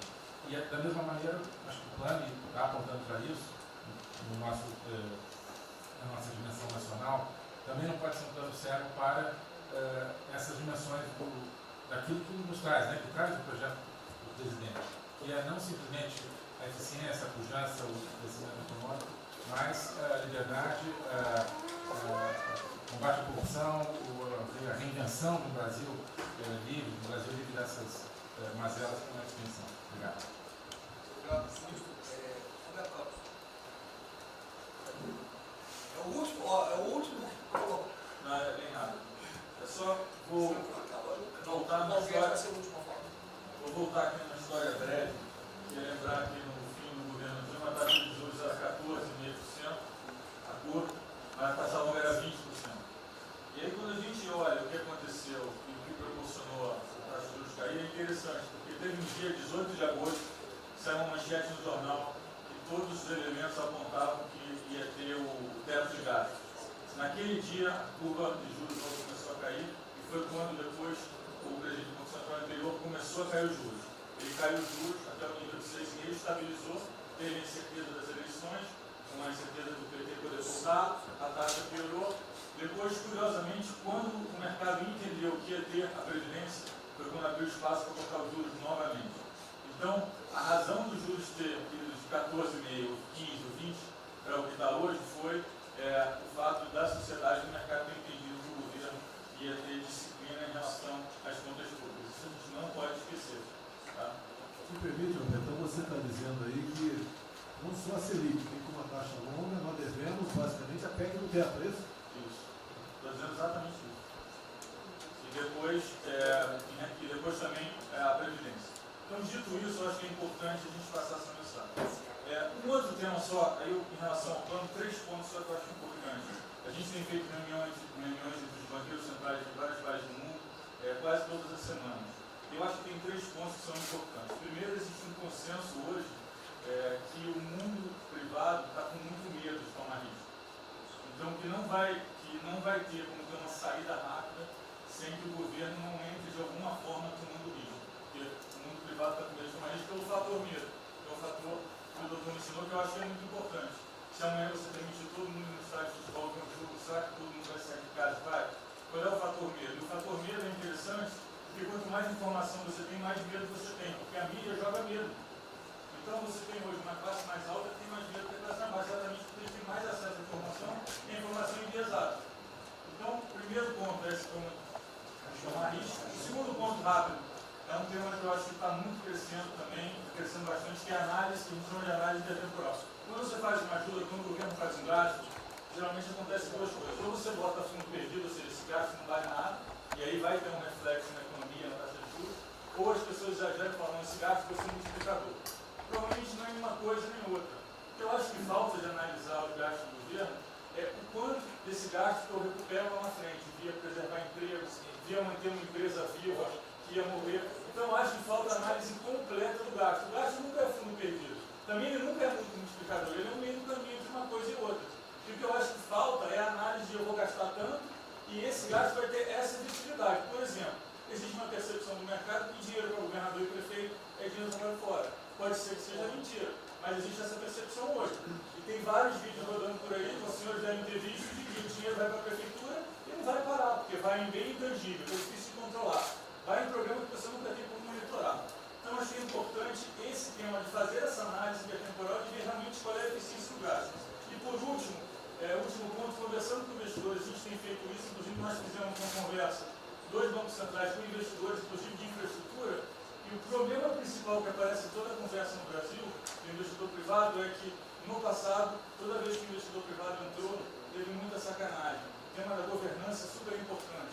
Então, eu estava conversando com o Marinho, a coisa mais importante desse projeto, na minha opinião, é garantir que a governança é boa. O investidor privado tem certeza que ele vai estar junto com o governo, ou ele vai estar em grande parte tomando risco, às vezes o governo vai tomar um pouquinho, mas que é uma coisa que ele não precisa se preocupar na frente da governança. E o jeito de melhorar a governança é colocar agentes internacionais que fazem governança mundial. A gente conversou um pouco sobre isso. É só isso. Obrigado. Obrigado. Ministra Damares, por favor. Perdão, Marcelo já falou. Não. Ministra Damares. Ministro, parabéns pela ideia, mas eu preciso lembrar, e eu preciso fazer sempre isso para que a gente não perca o foco, a questão dos valores, ministro. Esse governo tem o pilar dos valores. Não se pode construir nada neste governo sem a gente trazer valores. Nós estamos sabendo, e a gente está falando o tempo todo, que nós não seremos mais os mesmos depois dessa pandemia. O mundo não será mais o mesmo, nós não seremos mais o mesmo, e nós vamos ter que fazer uma revisão de políticas públicas no mundo todo e no Brasil. Nós vamos ter que nos reinventar, com certeza. Neste momento, o que nós estamos vendo aqui no nosso comitê? Nós estamos buscando dados e não estamos encontrando dados. Nós recebemos um governo que não tinha dados, os dados que nós tínhamos eram falsos, mentirosos. Um Brasil de achismo, um Brasil de talvez, eu acho que é, talvez sim, talvez não. Políticas públicas construídas até agora nessa nação em cima de talvez e de achismo. Nós vamos ter que rever muita coisa. É um país plural. Quando a gente vai buscar os povos tradicionais agora para a gente construir enfrentamento ao coronavírus, nós descobrimos, ministros, que nós temos 1.300.000 ucranianos no Brasil. Ninguém nunca falou de ucranianos para nós no Brasil. Com a sua cultura totalmente preservada no Brasil. Nós estamos com 1.500.000 ciganos e eu falava de 1.300.000 e são 1.500.000 ciganos. Nós estamos...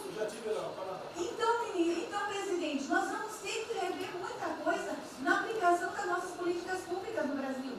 Os nossos seringueiros são em números maiores do que a gente imagina no Brasil. Então, tudo que nós formos construir, nós vamos ter que ver, ministro, a questão dos valores também. A questão, os nossos quilombos estão crescendo e os meninos estão nascendo nos quilombos e seus valores estão lá. Então, tudo vai ter que ver a questão dos valores. E quando eu falo valores, ministro, eu quero dizer para o senhor, nós estamos com quase 80.000 idosos em abrigos no Brasil. Eu me surpreendi com números.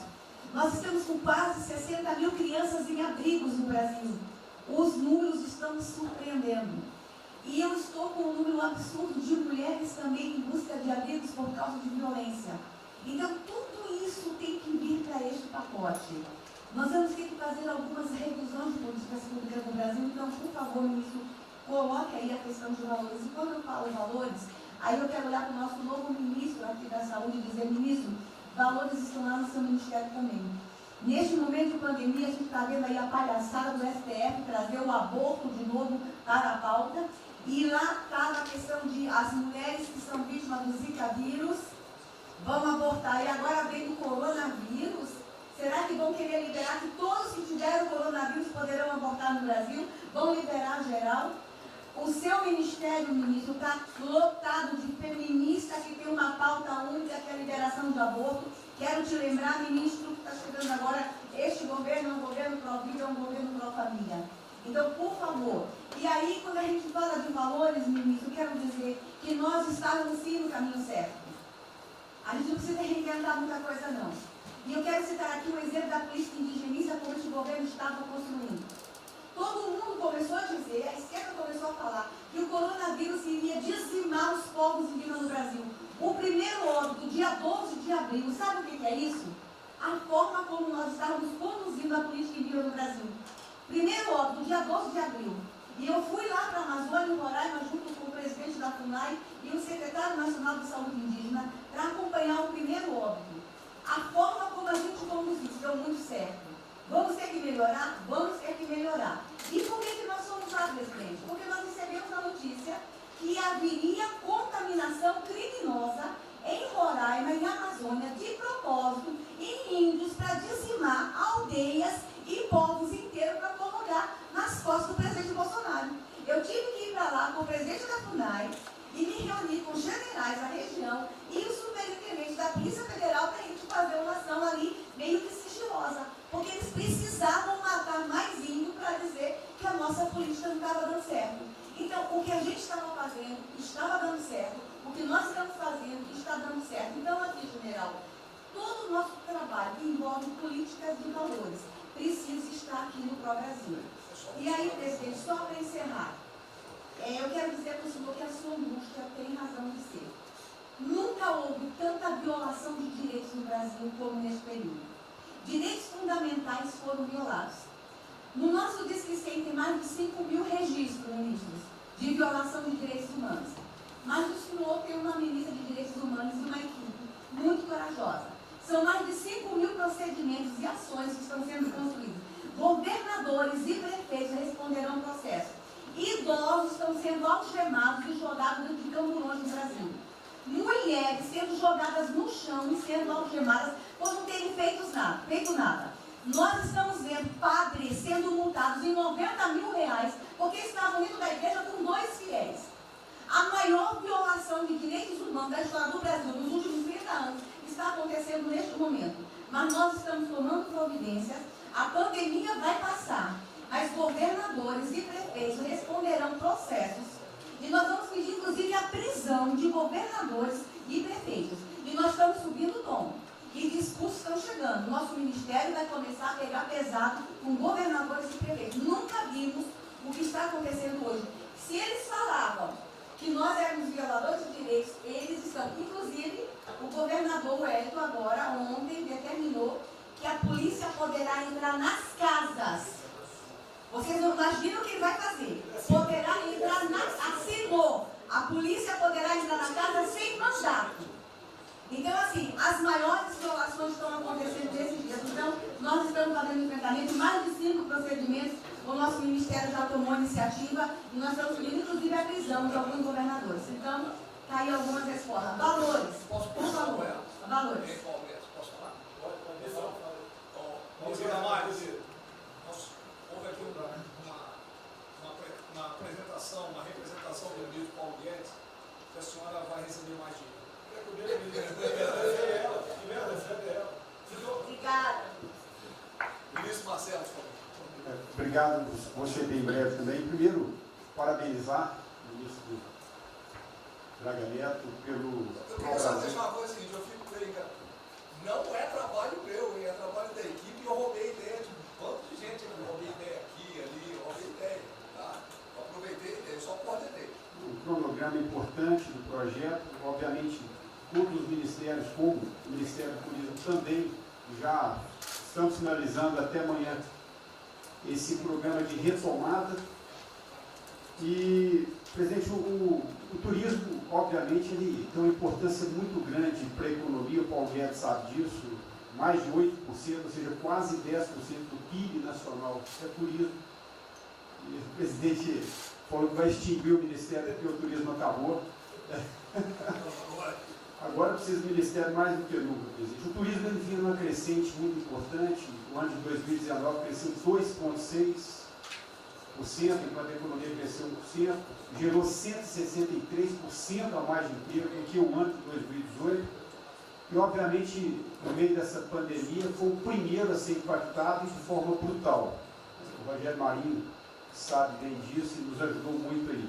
Quero aproveitar para agradecer o Paulo Guedes, a Marinho também nos ajudou muito nesse processo, de contemplar, ou seja, de ter um plano de ação que viesse evitar o desmonte do setor do turismo, porque grande parte das empresas do turismo passou de um fluxo de caixa de 100 para 0 de um dia para o outro.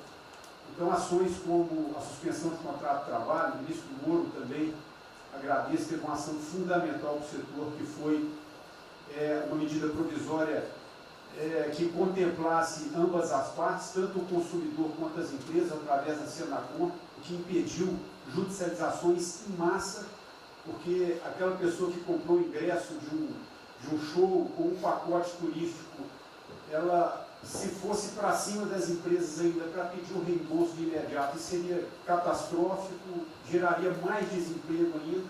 Então, essa medida provisória garantiu que as empresas pudessem ter um fôlego, um prazo aí de até 12 meses para fazer esse reembolso. Um terceiro ponto foi a questão dos créditos, que está terminando de ser fechado junto ao BNDES. Agradeço muito aí também o Montesano, a Caixa Econômica também, o Pedro, o ministro Paulo Guedes, que o entrave maior estava na questão das garantias, mas a gente está conseguindo finalizar esse modelo de crédito para contemplar a todos, desde o meio ao micro, pequeno, médio, o grande empresário no Brasil do setor do turismo. O setor, presidente, ficou muito feliz, se sentindo contemplado com todas essas ações e medidas por parte do governo federal.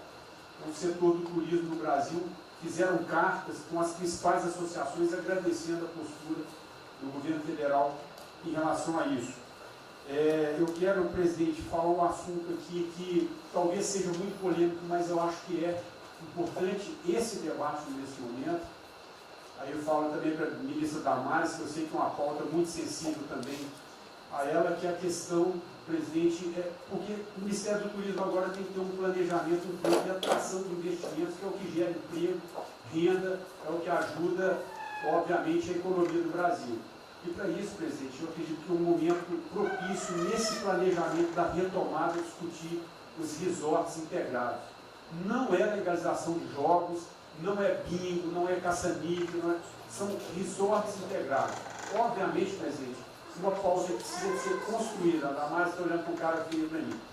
A pauta precisa ser construída com as bancadas da Câmara, tanto a evangélica quanto a católica, mostrando ou desmistificando vários mitos que giram em torno disso. Não sei se o ministro Paulo Guedes concorda.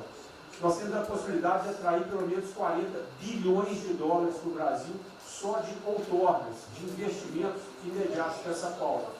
Mas o que precisa ser feito, presidente, é realmente desmistificar a questão de evasão de divisas, de lavagem de dinheiro, de tráfico de drogas, e para isso eu sugeriria que nesse debate pudéssemos contar com o Ministério da Justiça, através da Polícia Federal, o Ministério Público na mesa, a Receita Federal, os órgãos de controle, mas obviamente, presidente, uma pauta que só levaremos para frente se a gente conseguir pacificar ou nos fazer entender pela bancada evangélica, pela bancada católica, para que não haja uma distorção na comunicação disso. Tem que ser um projeto muito bem feito, que eu acredito que pode ser, nesse processo da retomada, uma grande oportunidade para o Brasil atrair grandes complexos, dos quais apenas 3% são utilizados para os cassinos. E outra, isso não tem impacto diretamente nenhum na família dos trabalhadores brasileiros. Tá mundial. Não, não é bem isso não. Vou ter que começar a desmistificar para dar mais aqui.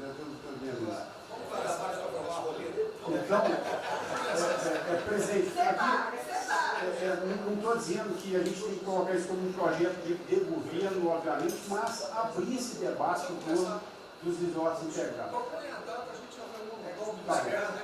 E para finalizar, presidente, o ministro Nelson, prazer estar aqui com a sua primeira vez, a gente fez um projeto muito bem elaborado, dentro do comitê de operações, que visa fazer com que os hotéis possam abrigar os profissionais de saúde, e só os profissionais de saúde. A questão do anterior do Ministério, por 2 vezes eu mandei a mensagem, não se manifestou, não se interessou, mas eu acredito que é um projeto que pode, sobretudo, trazer para o governo federal uma boa visibilidade com essa preocupação de quem está na linha de frente de combate, que são os profissionais de saúde. Visando 2 coisas, eu já vou terminar, que é primeiro melhorar essa logística do profissional de saúde, que sempre tem um hotel próximo ao hospital, aos hospitais, e também a preservação da família desses profissionais, mostrando, obviamente, a sensibilidade do presidente Jair Bolsonaro na preocupação com essas vidas desses profissionais. Obrigado. Parece que é hoje às 16 horas. Hoje, então. É uma reunião marcada para a gente discutir isso aí. Obrigado. Saúde e o turismo. Penúltimo debatedor, ministro Weintraub. Obrigado. Em 3 anos eu... Obrigado. Em 3 anos, através do Onix, eu conheci o presidente. Nesses 3 anos eu não pedi uma única conselho, não tentei promover minha carreira, me ferrei na física, ameaça de morte, na universidade, e o que me fez, naquele momento, embarcar junto, era a luta pela liberdade. Eu não quero ser escravo nesse país, e acabar com essa porcaria que é Brasília. Isso aqui é um campo de corrupção, de privilégio. Eu tinha uma visão extremamente negativa de Brasília. Brasília é muito pior do que eu podia imaginar. As pessoas aqui perdem a percepção, a empatia, a relação com o povo. Se sentem inexpugnáveis. Eu tive o privilégio de ver a mais da metade desse time chegar. Eu Fui secretário executivo do ministro Onix. Eu acho que a gente está perdendo um pouco desse espírito. A gente está perdendo a luta pela liberdade. É isso que o povo está gritando. Não está gritando para ter mais Estado, para ter mais projetos, para ter mais... O povo está gritando por liberdade. Ponto. Eu acho que é isso que a gente está perdendo. Está perdendo mesmo. O povo está querendo ver o que me trouxe até aqui. Eu, por mim, botava esses vagabundos todos na cadeia. Começando no STF. E é isso que me choca. É só isso, presidente. Eu realmente acho que toda essa discussão de vamos fazer isso, vamos fazer aquilo, eu vi muitos ministros que chegaram, foram embora. Eu percebo que tem muita gente com agenda própria. Eu percebo que tem, assim, tem um jogo que é jogado aqui, mas eu não vim para jogar o jogo. Eu vim aqui para lutar. E eu luto e me ferro. Eu estou com um monte de processo aqui no Comitê de Ética da Presidência. Eu sou o único que levou processo. É um absurdo o que está acontecendo aqui no Brasil. A gente está conversando com quem a gente tinha que lutar. A gente não está sendo duro bastante contra os privilégios, contra o tamanho do Estado. E eu realmente estou aqui de peito aberto, como vocês sabem disso. Levo tiro, odeio o Partido Comunista, que está querendo transformar a gente numa colônia. Esse país não é. Odeio o termo povos indígenas, odeio esse termo, odeio. Povos ciganos, só tem um povo nesse país. Quer, não quer ser é povo brasileiro, só tem um povo. Pode ser preto, pode ser branco, pode ser japonês, pode ser descendente de índio, mas tem que ser brasileiro, pô. Acabar com esse negócio de povos e privilégios, só pode ter um povo. Não pode ter ministro que acha que é melhor do que o povo, do que o cidadão.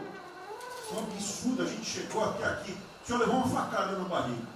Fez mais do que eu, levou uma facada. Mas eu também estou levando coisa lá e estou correndo risco. E fico escutando esse monte de gente defendendo privilégio, teta. Entendeu? É isso. Negócio, empréstimos. A gente veio aqui para acabar com tudo isso, não para manter essa estrutura. E esse é o meu sentimento extremamente chateado que eu estou vendo. Essa oportunidade se perder. Eu sou, evidentemente, eu estou no grupo dos ministros que está mais ligado com a militância, evidente, porque eu era militante. Eu estava militando de peito aberto, continuo militando, do ponto de vista de carreira. Eu poderia ter tentado me dar bem. Não foi isso que eu fiz. Não foi isso que eu fiz. Sei que isso daqui é um palácio, existem intrigas palacianas, estou sendo muito franco.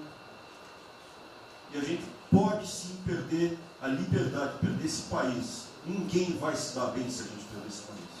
Quem vai se dar bem são pouquíssimas famílias. Pouquíssimas famílias. Não se iludam. Não se iludam. Para isso. Deixa eu complementar aqui. O que o Ventralli está falando, eu estou com 65 anos, a gente vai se aproximando do que não deve. Eu já tenho me policiado tocante a isso daí. São pessoas aqui em Brasília, dos três poderes, que não sabem o que é povo. Eu converso com alguns, não sabem o que é um feijão com arroz, não sabem o que é um supermercado, esqueceu. Acho que o dinheiro cai do céu. Eu estou com meus privilégios garantidos, meus 100 mil por mês, em média, 100 mil por mês, né? Legalmente. E acho que isso não vai acabar nunca. Como alguns acham que a liberdade, qual é desse cara? Tá maluco? Eu estou vendo mais antigo aqui, o João Heleno aqui. Ele sabe o que foi 64. Muitos aqui não sabem. Essa cambada que tentou chegar no poder de 64, se tiver chegado, ele estava fudido todo mundo aqui. Cortando, ele estava felicíssimo cortando cana, ganhando $20 por mês. Não pode esquecer disso. Nós não podemos esquecer o que é esse povo. Eu vou convidar os ministros para domingo e passar essa semana. Convite, né? Não é missão, mas convite. Para ver como é que está o cara na esquina. Depois vem uns merda para falar aí, né? Uns merda de sempre. O cara rompeu o isolamento, tá dando peça. Tem peça pro cacete, pô. Você tá passando fome, tá na merda, pô. Sentiu o cheiro de porco. Como eu falei, tá? É uma experiência para todo político sentir. E lá vem como é que tá o negócio. Ou a gente tem que estar como se fosse, não, um general na retaguarda e deixar a tropa se ferrar na frente. Não, o general está na frente, o coronel está na frente, o capitão está na frente. Nós, heróis da Segunda Guerra Mundial, estiveram na frente do campo de batalha. Simples aqui, tenho certeza, nas Forças Armadas vão cumprir com o seu papel, mas, né, nós temos que dar exemplo e mostrar que o Brasil não é. Eu sou mais educado que o Ventura, até me poli muito, né, o linguajar que ele usou, mas não é isso. Que o pessoal pinta por aí, se reunindo de madrugada, para lá, para cá, cima de informações. O meu funciona. O meu particular funciona.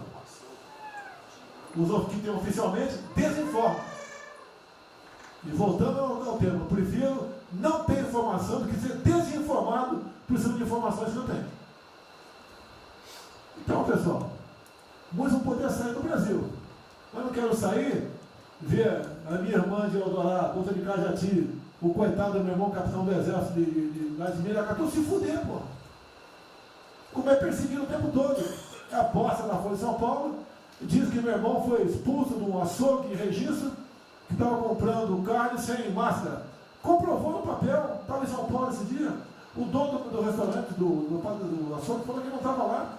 E fica por isso mesmo, isso aqui é problema dele, né? Mas é putaria o tempo todo para me atingir, mexendo com a minha família.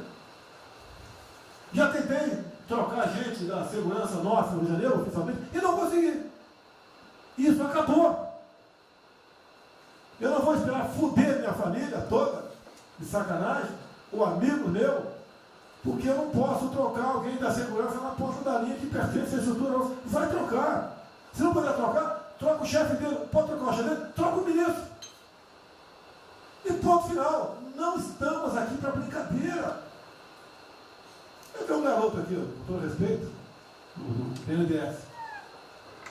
Eu conhecia, ele usava calção lá. Pode ver nos Estados Unidos para cá, podia estar muito bem lá. Veio para cá, eu tentava voltar ao Brasil com o vídeo do Paulo Guedes. E amigos, pais dele, você conhece, né, Paulo Guedes? Eu não lembro dos teus pais, não de você, tá certo? Mas alguém que está investindo aqui. E todos nós temos que pensar nisso. O que esses filhos de Maia Kelvin, é a nossa liberdade. Olha, como é fácil impor uma ditadura no Brasil, como é fácil. O povo da América, por isso que eu quero, de ministro da Justiça e ministro da Defesa, que o povo se arme, que é a garantia que não vai ter um filho da puta aparecer para impor uma ditadura aqui. Que é fácil impor uma ditadura, facílimo. Bosta do prefeito, faz um bosta no mercado, algema e deixa todo mundo dentro de casa. Se tivesse armado, ia para a rua. E se eu fosse ditador, né, eu queria desarmar a população, como todos fizeram no passado, quando queriam, antes de impor a sua respectiva ditadura. Aí, que a demonstração nossa, eu peço ao Fernando e ao outro, por favor, assine essa portaria hoje, que eu quero dar um puta do recado para esses bosta. Por que eu estou armando o povo? Porque eu não quero uma ditadura. E não dá para segurar mais. Não dá para segurar mais. Quem não aceitar as minhas bandeiras da Max, família, Deus, Brasil, armamento, liberdade de expressão, livre mercado, quem não aceitar isso está no governo errado. Espere para 22, né, o seu Álvaro Dias, espere o Alckmin, espere o Haddad, ou talvez o Lula, né? E vai ser feliz com eles, pô. No meu governo está errado. É escancarar a questão do armamento aqui. Eu quero todo mundo armado. Que o povo armado jamais será escravizado. E que cada um faça, exerça o teu papel, se exponha. Aqui eu já falei. Pede o ministério que for elogiado pela Folha e pelo Globo. Pelo antagonista. Tá? Então tem certos blogs que só tem notícia boa de ministro. Não sei como. O presidente é uma porrada, o ministro é elogiado. A gente vê por aí. O governo está, o ministério do bem, apesar do presidente. Mas pra puta que eu pariu, porra. Eu disse, cadê o time, porra? Trocamos o time, espero trocar mais ninguém, espero. Mas nós temos que, na linha do Van Trump, de forma mais educada um pouquinho, se preocupar com isso, que os caras querem a nossa hemorroida, é a nossa liberdade. Isso é uma verdade. O que esses caras fizeram com o vírus, esse bosta desse governador de São Paulo, esse estúpido do Rio de Janeiro, entre outros, é exatamente isso. Aproveitaram o vírus, está um bosta do prefeito lá de Manaus agora, abrindo cobras coletivas, um bosta, que quem não conhece a história dele, procure conhecer, que eu conheci dentro da Câmara do meu lado. Né? E nós sabemos que a ideologia dele e o que ele prega. E que ele sempre foi. O que está aproveitando agora, um clima desse, para levar um terror no Brasil. Né? Então, pessoal, por favor, se preocupe, que é mais importante que a vida de cada um de vocês, que é a sua liberdade. Se não empresa, não vale porra nenhuma. Bom, presidente, esses valores, esses princípios, e o alerta do Grande é válido também, como sua evocação, é que realmente nós estamos todos aqui por esses valores. Estamos aqui por esses valores. Nós não podemos esquecer disso. Nós podemos conversar com todo mundo aqui, porque é o establishment, porque nós precisamos dele para provar coisas, mas nós sabemos que nós somos diferentes. Nós temos noção que nós somos diferentes deles. E quando eles cruzam a linha, a gente solta a mão e sai andando sozinho. Enquanto eles estiverem no trilho conosco, no caminho, fazendo as reformas que nós prometemos, nós estamos juntos. Mas que o cara soltou a mão, passou para o lado de lá, deixa o cara sozinho, a gente continua sozinho e vai procurar outra conversa, em outro lugar.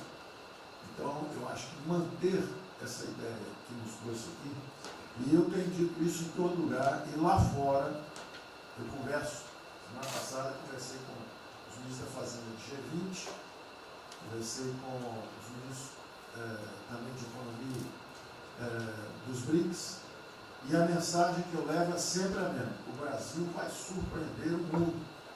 Vocês duvidaram da nossa democracia, duvidaram do nosso presidente é democrático e vai fazer as mudanças. E aprovamos a reforma da Previdência ano passado, enquanto os franceses fizeram passeatas com outra reforma da Previdência. Agora, não é uma coisa, por exemplo, nós vamos continuar aprofundando as reformas, nós vamos seguir. Eu conheço todas as histórias de reconstrução por profissão, obrigado a estudar isso, a reconstrução da Alemanha na Segunda Guerra, a Primeira Guerra com o Chaves, a Segunda Guerra com o Ludwig Erhard, a reconstrução da economia do Chile com os caras de Chicago, todos os casos, o caso da fusão das duas Alemanhas, eu conheço profundamente, no detalhe, não é de ouvir falar, de ler 8 livros sobre cada reconstrução dessa. Então, eu li James 3 vezes no original antes de eu chegar a Chicago. Então, para mim não tem blues, não tem dog, não tem blá blá blá. Tem estudos sobre todas as ocasiões. E nós vemos uma demonstração disso quando nós estávamos indo numa direção norte, com as reformas estruturantes, e de repente, em 3 semanas e meia, nós fomos para o sul. Nós fomos elogiados hoje lá fora, semana passada, todo mundo elogiando, fazendo referência, que o Brasil está à frente de todos os emergentes, e Paris passou ali, só está atrás um pouquinho dos Estados Unidos. Os Estados Unidos está naquele caso, que é o cara que tem a moeda forte, ele tinha 1 trilhão para cada problema que ele tem e ninguém reclama. Fizemos vários programas antes dos alemães, vários programas antes dos ingleses, vários programas, de todo tipo. Então, se não existe algo aqui, é dogma. Existe capacidade de trabalho com um grupo extraordinário que tem. Então, nós atacamos em todas as direções. Primeiro, o campus foi lá e reduziu os compulsórios em 200 milhões. Logo depois, nós não tínhamos espaço constitucional, fizemos antecipações de benefícios e diferimento de impostos, porque não tinha espaço constitucional. Logo depois, tivemos espaço pelo Supremo e pelo Congresso. Entramos nas constitucionais, gastamos 300 e poucos bilhões, que não é muito. Tem uma ideia, o último déficit do governo Temer foi 160. Nós gastamos 300. Não gastamos tanto assim, mas atingimos 50 milhões de brasileiros, como diz lá o termo. 70 milhões de brasileiros.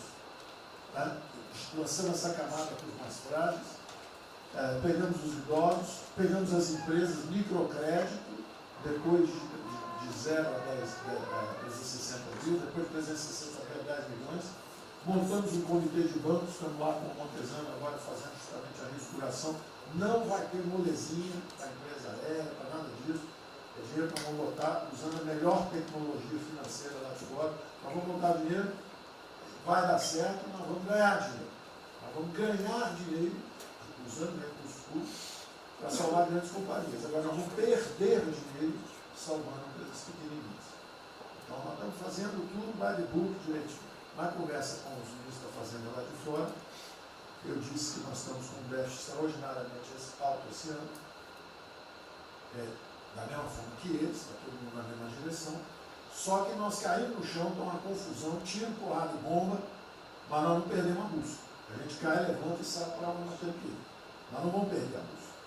Nós sabemos dos valores, sabemos dos princípios, sabemos o que nós estamos defendendo. Estamos defendendo liberdade, liberdade econômica, liberdade política. Nós sabemos o que nós estamos defendendo. E estamos agora, no meio dessa confusão, derrubando a última torre do inimigo. Uma coisa é que nós vamos fazer a reconstrução e a nossa transformação econômica. A outra coisa são as torres do inimigo que a gente tinha que derrubar. Uma era excesso de gasto com a Previdência, derrubamos assim quebrando. A segunda torre era os juros estão descendo, vão descer mais ainda. O Campos tem o mapa já, estamos descendo. Então, para ter uma ideia, o ano passado, para esse ano, 120 bilhões a menos de juros. Um plano Marshall por ano, né? 100 mil de juros a menos. Então nós sabemos, e é nessa confusão toda, todo mundo está achando que estão distraídos, abraçaram a gente, enrolaram com a gente, nós já botamos a granada no bolso do inimigo. 2 anos sem aumento de salário. Era a terceira torre que nós tínhamos que derrubar. Nós vamos derrubar agora também. Isso vai nos dar tranquilidade de ir até o final. Não tem jeito de fazer um impeachment se a gente tiver com as contas arrumadas, tudo indica. Não tem jeito, não tem jeito. E o presidente está no ponto futuro. Porque o presidente falou o seguinte, tudo bem, tem a primeira onda que é a da saúde, mas tem a segunda que é da economia. E uma vem agarrada com a outra. Nós estamos ainda tentando sair da primeira, a segunda já está querendo bater. Eu ainda acho que nós estamos preservando os sinais vitais da economia brasileira. Para mim ainda é um urso hibernando. Baixa sua energia para zero, consumo de energia para quase zero, só respira. Mas quando você sai da luta, você sai para comer o primeiro bicho não passar, você tem força. Nós não podemos deixar isso graças à super safra da nossa Tereza, à logística do Tarcísio, a comida está chegando, as exportações estão seguindo, a China é aquele cara que você sabe que você tem que aumentar, porque para vocês terem uma ideia, para cada $1 que a gente exporta 3 para a China. Você sabe que ele é diferente de você, você sabe que geopoliticamente você está do lado de cá. Agora você sabe o seguinte, não deixa jogar fora aquilo ali não, porque aquilo ali é comida nossa, né? Estamos exportando para aqueles caras. Não vamos vender para eles, é um crítico nosso. Mas vamos vender a nossa soja para eles. Isso a gente pode vender à vontade. Eles vão comer. Eles vão comer. A Índia também vai precisar comer. Vai ser o trading da água. Eles vão dizer que é a melhor trading da água. Um dia alguém comentou comigo, acho que foi o Campos, não foi, Campos? Foi. É o trading da água. Quer dizer, os caras precisam de alimento, não tem água, nós temos muito mais água que eles têm. Então eles vão ter que abrir mão da agricultura para fazer outras coisas e nós vamos poder exportar para eles também. Então nós temos um mapa de voo bom, nós temos uma equipe jovem, preparada, todo mundo trabalhando junto, e nós não vamos perder o rumo, nós não podemos perder o rumo. Então vai ter muita conversa, vamos para cá, vamos para lá, vamos fazer isso, vamos fazer aquilo, não vamos perder o rumo não. Pode dar vestimento, bota perucadora, passa batom vermelho, faz uma opção de coisa que for necessária politicamente, mas não vão perder o rumo econômico, não, nós sabemos onde nós estamos indo. Então, eu estou só dando uma mensagem de tranquilidade para todo mundo aqui, que é o seguinte, nós não estamos fazendo nada exótico, dogmático, nada disso. Nós estamos indo numa direção, fizemos o que o mundo inteiro fez, em 3 semanas e meia, nós fizemos o que o mundo inteiro fez, só que nós não vamos perder o rumo, não. Nós sabemos para onde nós vamos voltar já já. Tá certo? E se o mundo for diferente, nós vamos ter capacidade de adaptação. Por exemplo, eu já tenho conversado com o ministro da Defesa, já conversamos algumas vezes, quantos 200 mil, 300 mil, quantos jovens aprendizes nós podemos absorver nos quartéis brasileiros? 1 milhão? 1 milhão a R$200, que é o Bolsa Família, R$300, o cara de manhã faz calistenia, aprende civil, organização social, como é que é o SPB, organização social e política, né? Faz ginástica, canta o hino, bate continente de tarde, aprende a ser um cidadão, disciplina, usar usar o tempo construtivamente, voluntário, para fazer estrada, para fazer isso aqui. Sabe quanto custa isso? R$200 por mês, 1 milhão de cada, 200 milhões. Joga 10 meses, 2 bi, isso é nada. Então nós vamos pegar na reconstrução, nós vamos pegar 1 bilhão, 2 bilhões e contrata 1 milhão de jovens aqui. A Alemanha fez isso na reconstrução.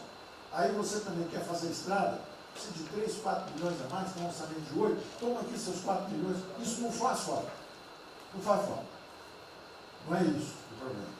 A mesma coisa o nosso problema do jogo, lá nos recursos integrados, não tem problema nenhum, são bilionários, são milionários, executivos do mundo inteiro. O cara vem, fazem convenções, olha, o turismo saiu de 5 milhões de Singapura para 30 milhões por ano. O Brasil recebe 6. Uma pequena cidade recebe 30 milhões de turistas. O sonho do presidente de transformar o Rio de Janeiro em Cancún, lá em Museu de Cancún, aquilo ali pode virar um raio. Entendeu? A mesma coisa a Espanha. A Espanha recebe 30, 40 milhões de turistas. Isso aqui é uma cidade da Ásia. Macau recebe 26 milhões hoje na China. Só por causa desse negócio. É um centro de negócio. É só maior de idade. O cara entra, deixa a grana lá, quem ganhou anteontem, deixa aquilo lá, bebe, sai feliz da vida.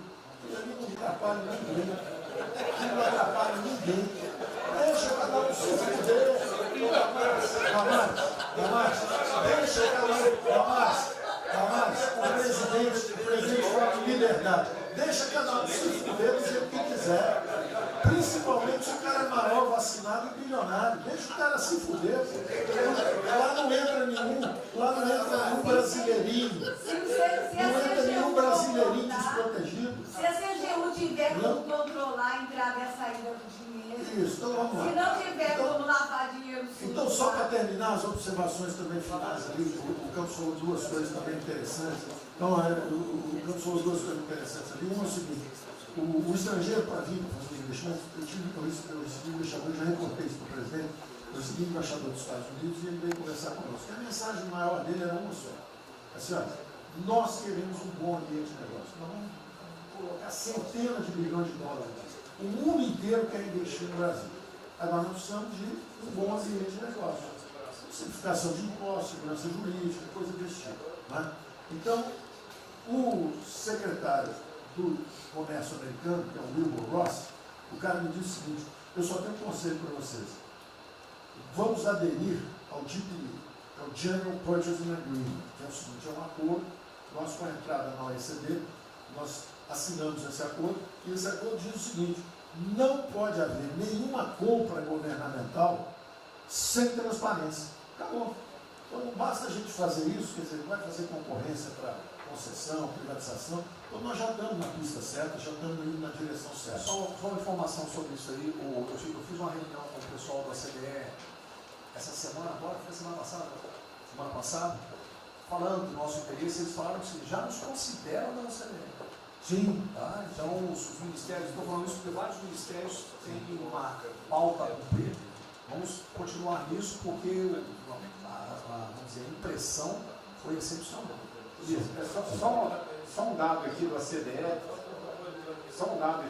rapidamente do ACDE, não, o embaixador disse isso. O embaixador disse: nós não podemos perder a oportunidade do presidente estar tão próximo aqui. Os nossos dois presidentes estão próximos. Nós não podemos perder essa oportunidade. O presidente da OCDE disse que realmente os Estados Unidos, que eram, vamos dizer assim, tinha uma certa objeção, agora já está favorável.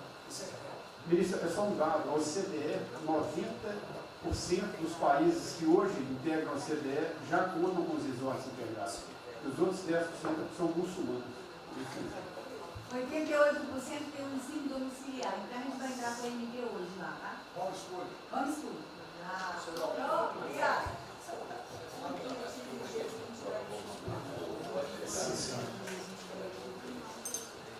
Uma nova ordem do coronavírus, muitos países vão colocar regras para ter estoque novamente. Eu acho que não é o nosso caso. Nós temos que ter acesso ao mercado, mas nós precisamos incentivar o Brasil. É o único produto que o Brasil não é autossuficiente. O resto, se amanhã quiser fechar,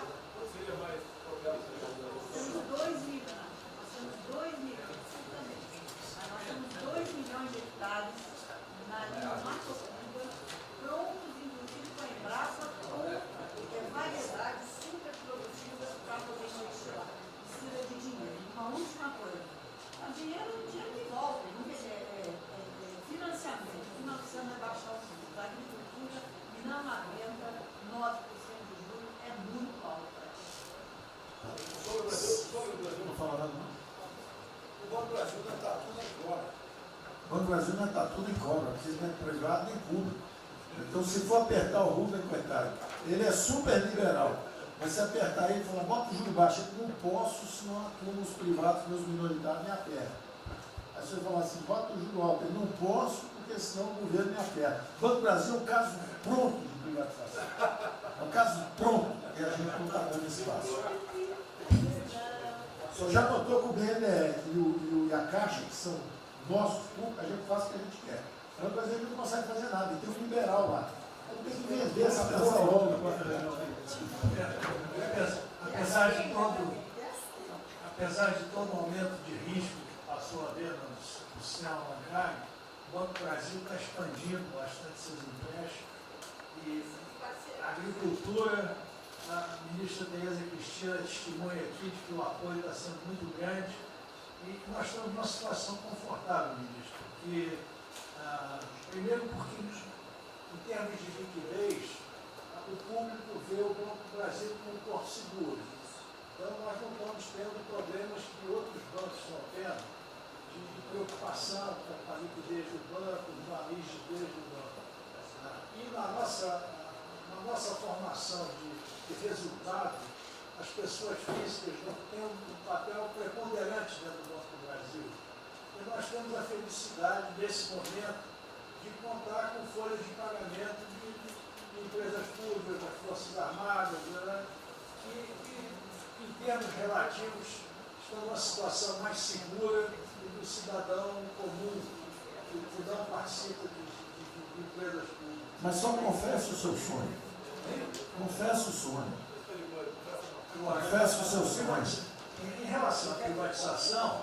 Foi 23 a confessa agora? Em relação à privatização, eu acho que fica claro que com o BNDES cuidando do desenvolvimento, com a Caixa cuidando da área social, o Banco do Brasil estaria pronto para um programa de privatização.